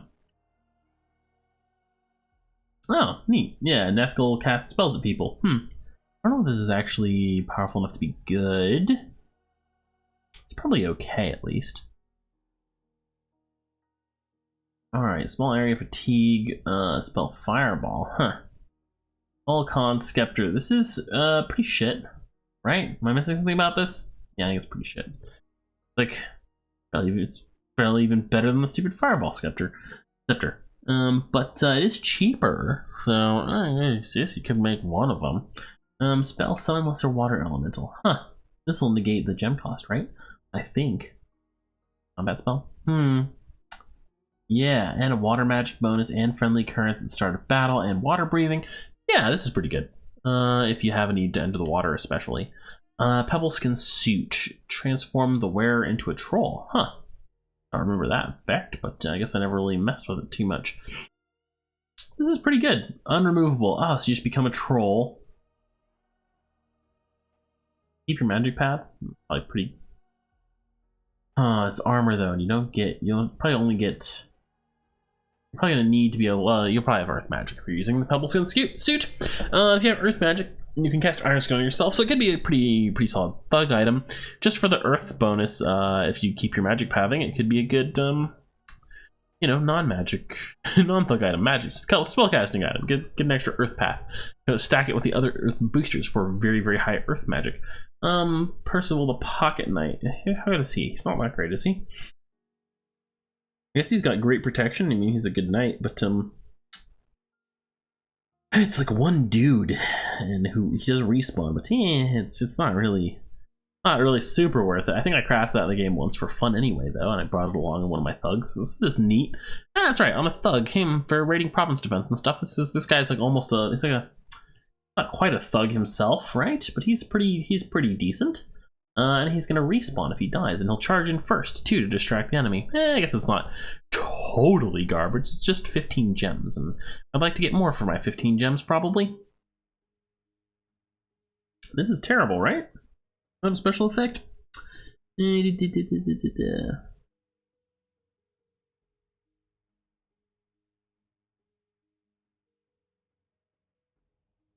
By using one in each hand. I wonder if you have to use both axes and it does something special. Probably does. Great. Auto effect arm loss. Chopping off someone's arm. You probably would win a duel. You probably would win a duel versus another thug. With auto effect arm loss? Yeah, probably. That's kind of handy. But I'm not sure they have another purpose. If there's a cool combined effect, I don't know about it. That could be pretty neat. So Robot the Cave, the Druid. Let's see. Water breathing stealth bonus. You know, not bad. Right? Like, all these in one. Like, that's not quite the mix I would ever want on something. I'd probably like just craft a different item for one of those bonuses I actually needed. Huh. I'll control the undead. Yeah. It's only 5 gems. I guess that's pretty nice if you're dealing with undead. Yeah. Other than that, gives you blink. Blink is super bad, right? Yeah, these are like boots of killing yourself. So no, I'll pass. Actually, thanks. Banefire. Oh yeah, Scepter of Corruption for Banefire. Huh? It's in blood magic. I forgot about this thing. Was it in Dominions 4? Probably was. Like I said, I haven't looked at artifacts too much, but this is really good at 20 blood slaves to put on some dude and have him cast Banefire all the time. Banefire is a really good spell. It's actually relatively cheap. Of course, you can only have one, big downside, but hey. Can't just have AK 2, I guess. +2 death magic. On hit effect, major life drain. So you're not gonna be able to get to use this for smacking people with, probably, but the +2 major death magic is very nice. So, you know, very high level death magic stuff. There's very high level death magic stuff that's very useful as well. So that's well worth crafting. All right. Oh god, this is protection from magic. This is part of that set of armor of that one guy, and it's neat. It's certainly got some neat effects. That's a very good shield. Maybe the best shield with awe and all this other stuff. It's a little. Oh no, this is actually, I can't complain too much about that. It's pretty good. It's expensive. It's very high research, but you know, I hesitate to actually invest that much in thugs, but you know, if you want to, you could, and it's not terrible. Strip out of this Call of the Wild. Yeah. So the nice thing about this is that you can just cast a Call of the Wild every turn, and you can kind of like if your opponent wants to just put one province defense on his provinces and have them be safe, well, now he can't. You can just do Call of the Wild on those provinces and mess with them. You can also just do Call of the Wild on your army over and over again and stack up all these like free spawn units, basically, right? So this is actually one of the better artifacts for that reason. Because like, think about it, like 10 turns of a werewolf and 30 wolves, right? That's 300 wolves and 10 werewolves. That's not amazing, but it's not bad either. And with the ability to raid, additionally, if your opponent is like raiding a province per turn, and then like 30 wolves and a werewolf aren't that great, but if your opponent is trying to skimp and do only one PD per province, it's, you know, you're probably going to be able to take out a couple provinces, right? And then they'll have to invest more money into their provinces, and you can try something else once they've wasted their money on that, you know, that will be effective against 10 PD. Or maybe you already were, and then you just keep on with your other shenanigans, and then you summon these into your army and use them as a chaff wave, right, to distract enemy mages. Okay, Sunslayer. Late in the game. If this is too late in the game, it's not going to be that useful, though. It's going to generate you value over time, so keep that in mind. Let's see. This is not that great. It's kind of useful for your magic with a magic bonus, but you can get a +1 magic bonus and a two-handed weapon to death in another way. Area of Effect Death is pretty nice. Start having spell Darkness. Actually, no, I take this back. This thing's great. This thing's great on certain type of units. I don't know what I was thinking. Casting Darkness at the start of a battle is so good. That's so good for an undead army, and certain thugs could use it as well. So yeah, actually, this is fantastic. Spamming Drain Life, you could probably put this on a non-mage, honestly, and have your mages hold those staves of that plus death magic, and have the non-mage spam Drain Life to like zap people, and you have Darkness now, and hopefully you're playing like Middle Airmore or something, and you have an undead army or another type of army with dark vision, and it doesn't affect you, and it maybe does affect your opponents, and you know, clobber the crap out of them. Let's see. Start battle spell. This is really good for similar reasons. Protection of the Sepulcher. So this is. Why is this? Is this really a generic weapon? Yeah, it gives you magic resistance to your undead units. Start of battle, super good. Plus bonus to priest magic. All of the ones that do this are very valuable for that priest bonus. Priest bonuses are very valuable because priest 3s are very valuable. These are even, I would say, valuable to potentially craft to take away from opponents, since artifact items are unique. Let's see. I think they're all unique, right? Right. Questioning everything stage. Should have looked this up beforehand. Maybe. I'm pretty sure they're unique. Small sort of justice, two-handed. I wouldn't use this as an actual sword. I'd probably use the Prison of Fire spell and the priest bonus to claim thrones. Chain lightning, huh? Auto effect. That's not bad. You attack. That's actually, huh? Oh, but it has Thunder Strike as your battle spell and start a battle spell Storm. That's what you use it for. You're not going to attack anybody with this. You're going to have Storm up, and then you're going to spam Thunder Strike. And you put this on maybe not a mage, and then your mages also spam Thunder Strike, and it's great. The Aegis, this thing, petrification. Oh, okay, so this makes you like Medusa. Anyone who tries to attack you has to make a magic resistance check, I believe, or become petrified, which is a insta kill like Soulslay. So super good. That would make this the best shield in the game. Yeah, that's the best shield in the game right there.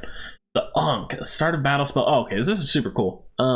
Your units that die will turn into undead. This includes turning mages who die into undead that still have their magic paths, right? Like the spell twice born kind of. So good, actually. So good. One of the ones that's very worth crafting out of these. Start battle spell arc. What's that one do? Blasts everybody? Divine blindness and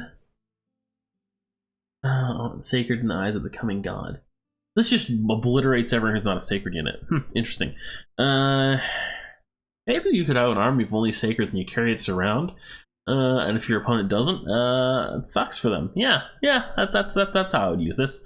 Probably not terrible, actually. For certain nations, anyhow.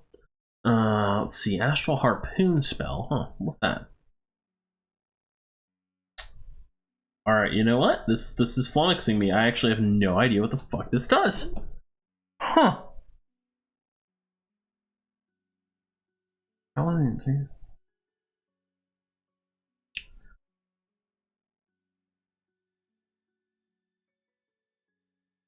So you pull someone to you, and what happens then?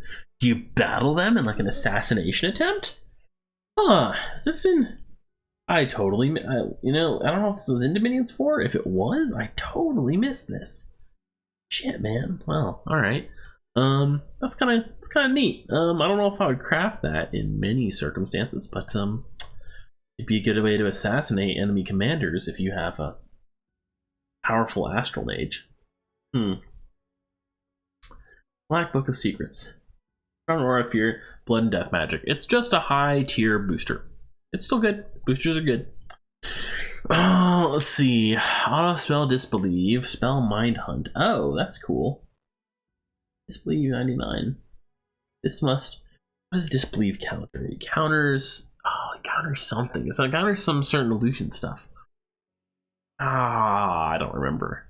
It's got a specific thing where Disbelieve just like auto counters certain types of illusions. Maybe it destroys all phantasmal spells, like the Phantasmal Army and stuff. I think that might be it. Auto spell. Yeah, that's probably what it is. It probably just dispels all illusions every turn on the battlefield. So that's really good versus certain player strategies. Mindhunt is useful as well. Actually, a lot of these. I swear in my memories, I thought that these were less good. I guess the really big thing is that some of these are a little mediocre, and the artifacts, that is. And the thing is, if you're going up to Research 8 in Conjuration, and you're paying, like, many of these are a lot of gems, like 40 plus 15 Astral, right? 40 Nature plus 15 Astral, that's a huge amount of gems. Paying that for something mediocre is not really worthwhile. Getting something that's taking you this long to get to, that's going to take like 20 turns to pay off, is also a little lackluster. If you rushed construction, perhaps, but there's few reasons to rush 8 construction, so it's like kind of rarely used. I actually did use a few of these in one game that went for 90 something turns when I was playing Middle of Gartha, and I did a lot of crazy stuff, basically gained access to all types of magic, and pretty crazy. But I haven't ever messed with Construction 8 other than that in any of my games. And yeah, so it's kind of like coloring my views on these. I feel like it's hard to get my knights 10. Constant Peril. Oh, huh. Healer 5. This is it's the Holy Grail. Okay. I don't know if this is good, but it's flavorful and hilarious. Yeah. I mean, Healer 5 is probably pretty good. Yeah. Anyway, yeah, that's my point. I don't know how much use a lot of these are simply because you can't get them quickly, easily, or efficiently enough, right? Even if they're like their stats are kind of nice. Crown of Despair. Oh, geez, 1 death gem per month. Generating gems is super good. It only costs 10 death gems. It takes 10 months to pay off. But it has a reanimation bonus as well. If you can make use of the reanimation bonus, this is probably worth it. If you can't, it's probably not, I would say. Unless you got it really early in the game somehow. Mastersmith 1. This is basically if you can use Mastersmith, which boosts your magic paths that you have for the purposes of crafting magical items by 1. If you can get some valuable items that you couldn't get without it, it's worth it. Otherwise, it's crap because it is very expensive for this Mastersmith 1 bonus. But it can break you into some pretty cool stuff, especially if it can break you into boosters, right? That will allow you to cast powerful battlefield spells that you couldn't otherwise. That's like the big draw with that, right? Let me check this video is still going. I don't want to keep talking until my voice runs out for nothing. All right, it's going strong. All right, so we've got 5 crown Master Ritualist. This is garbage unless it's got something special on it. I think it's just bad, right? The first crown. Master Ritualist, wait. No, Master Ritualist is the one that's like Forge Master. Yeah, the Forge one. Just like the first Anvil. This isn't garbage, I'm sorry. I'm wrong. I thought this was the one that gives you increased casting range. I'm pretty sure Master Ritualist is the one that for any ritual spell, right? Out of combat magic spell, your paths are increased by 1, which is super good. That covers a ton of stuff. And this is actually 20 gems cheaper than the first Anvil, and it's probably more valuable. So yeah, this is fantastic, actually. Especially if you have like a Mage Pretender to put it on or something, right? Yeah. Okay, Flailing Hands. I don't think this is super good. Magic Penetration and Death Magic bonus is nice, but you could just craft. I guess it's kind of a better version of that death magic boosting staff you get earlier because it does give you magic resistance, magic penetration, and still a death magic bonus. So, okay, sure. You're probably not going to be bothering to use this for its attacking purposes. So, yeah. Well, it's not that exciting because it doesn't give you anything really new or interesting. Let's see. The Flying Ship. This is pretty good. Flying, it makes your army fly. That's very good. Mobility is super good. Forbidden Light. Oh, yeah, this thing's fun. Magic bonus, generates fire gems, start of battlefield spell, solar brilliance. So the thing is, if you keep bringing this into combat, of course all your units are going to be blinded, but versus an undead opponent, this is amazing. And +2 fire, +2 astral is a very powerful booster, so it has a lot of utility there as well. I could potentially see myself using this as a few nations. Let's see, Gift of Kurgi. Send Lesser Horror spell for free. Call Lesser Horror. Oh, this is all right. Protective Force, Horror chance.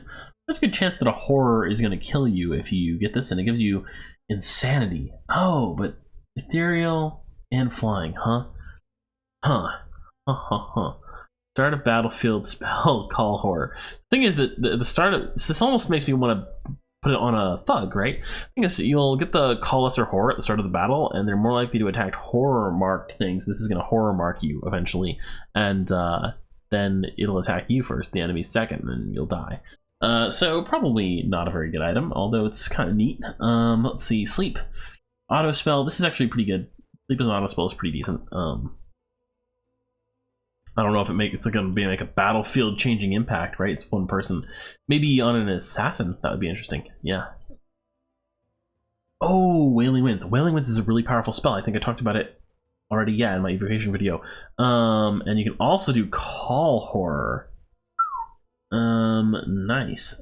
So Wailing Winds is super good because it's like a battlefield-wide fear effect that just erodes your opponent's morale until they route. It's really hard to play against Wailing Winds. It's actually an incredibly powerful spell. I think perhaps one that's underrated.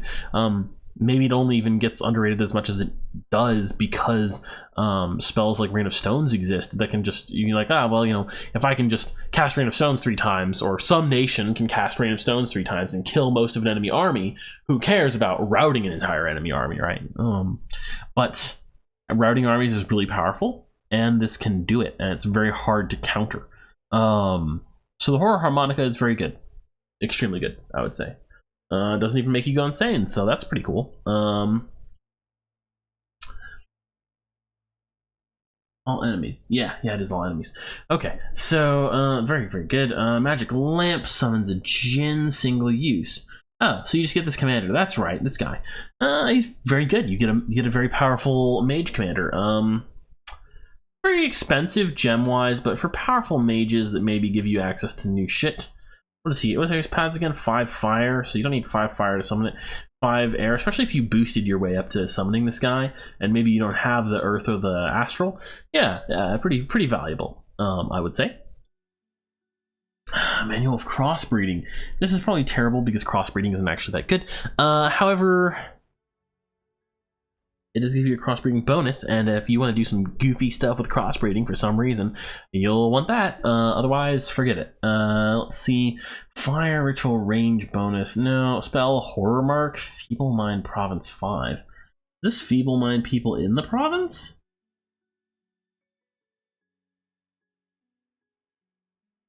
Huh. Feeble minds people it hits. Huh. I wonder if this might actually be useful in combat. Mind province. I think this means you could slip it onto a scout and sneak it into someone's province, like their capital, where their mages are, and people mind their mages passively. I think that was what that will do. In which case, that's fairly useful to try and do. I might attempt it. Otherwise, it's not so good. Okay, monster must be protection of gray area. Banish killer. Oh, someone kills you, you banish them to the Inferno if this demon lord is around. No, pass. Not that great. Ruby Eye. Alright, placing it on blah, blah, blah, blah. Magic Ruby will shed tears of water gems. Fire magic bonus that also gives you 2 water gems per turn, and you pay fire gems for it, so you're getting a different gem type, which is neat. It'll only take 7.5 turns to pay off, and you get a fire magic bonus. This is actually pretty good. You don't want to put it in a battle mage, probably, but for, rituals and crafting, of course. That's handy. Super good poison item? Hahaha, no. How about no? It does make you a better assassin. But, no. That's good. Let's see. The sickle whose crop is pain. Oh, yeah, this thing. Death gems on kill. Huh. Why has 60 death gems? Pretty expensive. Involve those kills. Huh, I actually know that makes sense, because you could theoretically abuse this a bit to especially if you put on a really good thug, right, that can really just kill through a shit ton of units, and you go to an enemy's, you could raid enemy provinces that you now have PD on them, and you might kill through 20 units, right, in one raiding go, and then you go back and then you do it again. So maybe if you were lucky, you could repay the cost of it in 10 turns. Yeah, I guess I can kind of see that. I mean, I'd probably just not craft it, and it's a little bit of a risky maneuver for dubious benefit, and craft a brand weapon or something instead and do something else. But I don't know. I could kind of actually see that paying off eventually. It'd be a little tricky to make it able though. Auto effect area fire. Huh. I don't know if I'd risk this in combat, but auto effect area fire, area effect 314 fire damage. This would be a good 2-handed thug weapon. So there's an example of it. It just has to be a freaking artifact and cost 45 magic gems. Too much to be worth risking on a thug, but if you did want to do that, it would be good. Area effect petrification. This would also be good because that's an AoE of just kill everything there if they fail the magic resist check. So an area of effect 5. Can it hit the wielder? including the wielder. All right, so it's probably bad. The summit, armor piercing, really high damage, really high attack bonus, one-handed. Yeah, so you might use this to do something like chop down an Irminsul if you're attacking someone's, like if someone has a really obnoxious immobile pretender that with really high magic pathing and it's really late game with a lot of research and you're trying to like siege down their capital city and take it out, it can be really hard to kill those. And so there are a few weapons, like a few of the two-handed weapons as well as things like the summit, like the mountain hammers or whatever earlier, that have like 28, like 26, 28 damage, like really high damage, and maybe armor piercing on some of them, like the summit. Those are what you're going to use in that sort of situation. So this is good for that sort of thing.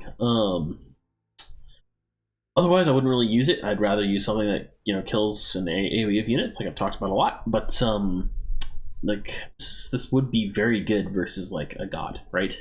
So start of the, oh, this is so good. This is so good. Will of the Fates. So everyone on your side of the battle gets luck, right? 75% chance to avoid a deadly blow. Oh, it doesn't affect undead or inanimate creatures as they're dead already. I didn't actually notice that ever before on luck. Huh. Well, anyway, yeah, 75% chance of avoiding a deadly blow. That's super good. For every unit side of the battlefield, if you have, let's say you use that wolf item to summon up like 300 wolves, units that would die in one hit, it makes units that would die in one hit, like on average, survive 4 hits. Ah, that's pretty good in terms of letting your units eat more attacks. And it's also pretty good at countering things that aren't instant kill effects that can nuke like a whole chunks of your army out of existence. It's a very good effect against high level magic. So yeah, super worth the 60 pearls, in my opinion. Let's see, sort of many colors gives you elemental magic bonuses. Huh. You know, it's actually not that great. What's that? Very high magic. It's another, so this like hurts the wielder too, right? Yeah, this hurts the wielder potentially too, so you can't necessarily get any benefit out of its great like blast everyone nearby like on swing effect. And its magic bonus is nice, but I mean, it's different pathing admittedly, so maybe you couldn't get a Staff of Elemental Mastery, so that could be a reason to craft this. Yeah, that's probably the only reason to craft this. Otherwise, you could craft the Staff of Elemental Mastery, and that's a better route to the same bonus. Check my action. Nice. Isn't this actually pretty okay? Kind of trolly. Anyone surviving, yeah, they hit pretty hard, and then you can soul enslave people. It's only a single target, but that's actually pretty decent. Again, not good versus crowds of enemies, but maybe good versus elite enemies. Ah, it's a booster. That's just a good booster. Good boosters are good, hey, what can I say? This is another good booster that's a better good booster than the other good booster. So I'm a pretty big fan of Tomb of High Power, actually. Like, plus ritual range bonus, not that great, but +2 to every ritual range bonus, there's a chance you could find a use for that. And it gives you plus air, plus astral as well. Yeah, you can definitely find a use for that. So having it tacked on to something really valuable like that makes it more of a neat bonus than just like, this is terrible. Why would you bother spending gems on this unless you had this really weird niche situation where you really needed to do this thing you wouldn't normally need to do or have trouble doing. Removable mason. This does something weird. Yeah.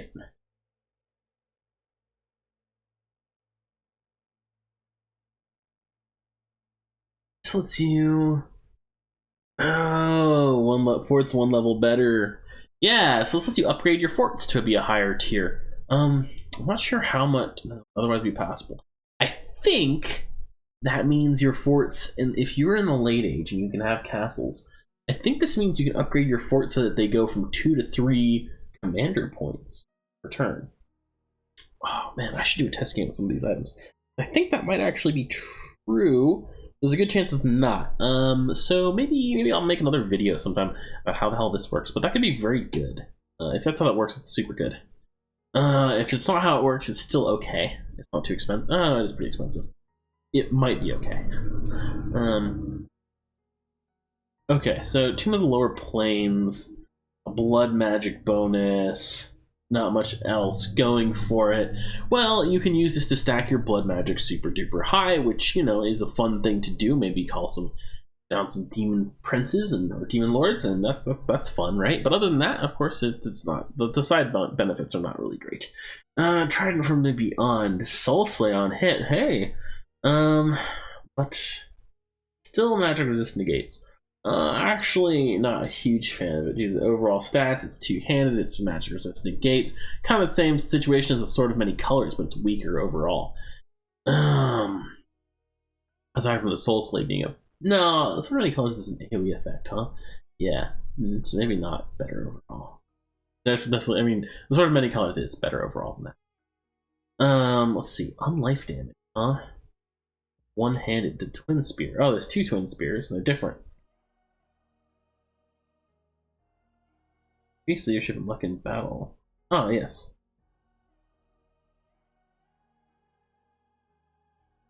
Well, that's just great, isn't it? Huh? Yeah, I guess you don't need both. I'd probably do the one that reanimates people. It gives you lucky. Still, it's just a weapon you poke people with, and there's not much else to it. It doesn't have some super... I mean, it reanimates people, but that's actually... It's a little weak, actually, compared to, like, AoE. Heat from Hell, sort of battlefield spell.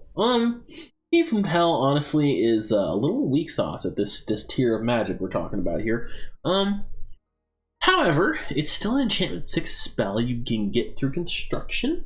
And you do get it for free at the start of the battlefield immediately. I assume that means without the casting time. And this is also a good thug weapon sword, huh?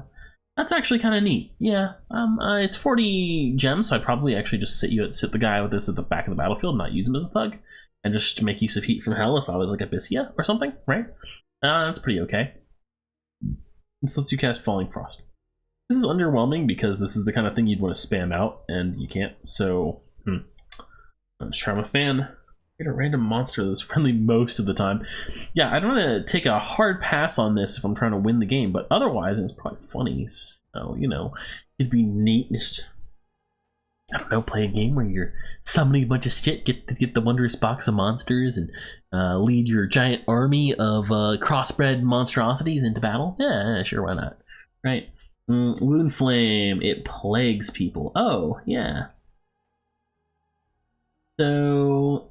interesting. This would be something just for undead nations. Put this on an undead scout. Actually, you could summon one as any nation with death. Yeah. So put this on an undead scout and slip them into an enemy province, and it spreads disease, hopefully to your opponent's mages, and that's pretty useful. So yeah, all right, we've finished construction. This video is probably like 2 hours long. Shit, I wonder if I want to redo it. I don't really want to. I've been a little bit slower than I should have been at some of these points, but I think I've not totally lost the... What's the word you're looking for here? Oh, I've lost the word I'm looking for. That's terrible. No, I have not totally lost the plot, as it were. Although I'm sick right now. Otherwise, it'll take me a few days to make this video again. Yeah, you know what? I'm going to upload this, and if it's totally shit... well, let me know in the comments down below and maybe I'll redo it, but I think it's okay. Yeah. And then we'll be moving on to what's next in Magic? Spells. It's enchantment. We're moving on to enchantment next. So that's gonna be more cool summoning stuff, a lot of neat death magic. Yeah. I'll try and... I'm probably going to forget to do a follow-up about a lot of these things, but I think, well, what's that one that was really cool? Oh, I don't remember. Oh, no, I figured out what that was. That's right. All right. Oh, no, I didn't figure it out. I need to check out that castle building one. See how that works. I guess on an artifact that's 8 construction, it's not super relevant to general gameplay, but I'm curious. I think that's how that works, though, is that you'll get more command points. I think at the highest tier, you get a 3rd command point. So, yeah, that might help. Or that might be interesting to know. And it means the item is very good if that's the case. Yeah, so that covers construction. I don't know if I had any other general comments about construction. Well, what's a general comment about construction? Construction is used largely for one of two things: empowering ritual magic or empowering thugs. Right? There's a lot of other niche uses, and there's also stuff like armoring up your mages so they can survive some sort of attack you expect them to get hit with, like a battlefield magic. But it's mostly going to be empowering thugs and empowering ritual magic, and that's so you can do things like get Ivy Lord and summon more Vine Ogres, or you can get the 17 Corpse Construct units per turn or whatever. And then on that side, right? Or maybe so you can get to higher tiers of magic so you can summon better stuff through conjuration or enchantment. And then on the thug side, what your goal is really going to be, for the most part with thugs, is that you want to raid enemy provinces. So you want to spend as few gems as, and this kind of explains why I've been raiding things the way I have when I've been talking about using items for thugs. You want to raid an enemy province, right? So you're going to fight just their PD, which is kind of similar to fighting indies. And you want to kill that province defense, right, and take over the province, denying them the gold from that province for that turn, requiring them to move units over there and retake the province, possibly destroying a temple of theirs. They've been building up temples, losing them even more gold, right? And it's just a kind of an attrition tactic. And you can kill through quite a few of those units with many different types of thugs. Pretty easily, and you want to do it as efficiently as possible, right? So you don't really want to spend more magic gems on better stuff. You want cheap stuff like that knight's armor. It's only 5 gems. You want like and maybe like a knight's armor. It's 5 gems and a sword that'll let you do enough damage to kill through that province defense, and that's it. You're good. You're good. And maybe just the sword for a lot of units actually, or maybe even just a helm that gives you fear, right? And that's good enough. Because it's about efficiency, right? You don't really want to go overboard a lot of the time because you have an expectation of what you're going to fight, right? Which is this province defense that's kind of weak, and you want to avoid armies. So things like boots of flying would be a good addition to that stuff because then you could fly to provinces where the enemy isn't and capture them and then leave, right? Or like raid them and leave. Yeah. So the other thing is that you could build super combatants. That's done more rarely, but units that either are going to be at the front of your army and expected to chew through like a half army of units or a whole army of units, or are actually going to go up against armies on their own. And this is a viable strategy in some rare cases. And in that case, it's a little bit different, where you're going to talk about like, all right, I'm going to have a Vine Shield and a Brand and the Knight's Armor and a Horror Helmet, right? And you're going to shell out a little bit more. But it's always about like, what is the minimum investment to have it actually pay off, right? Because let's say I pay 15 gems to get a weapon and put it on a thug, right?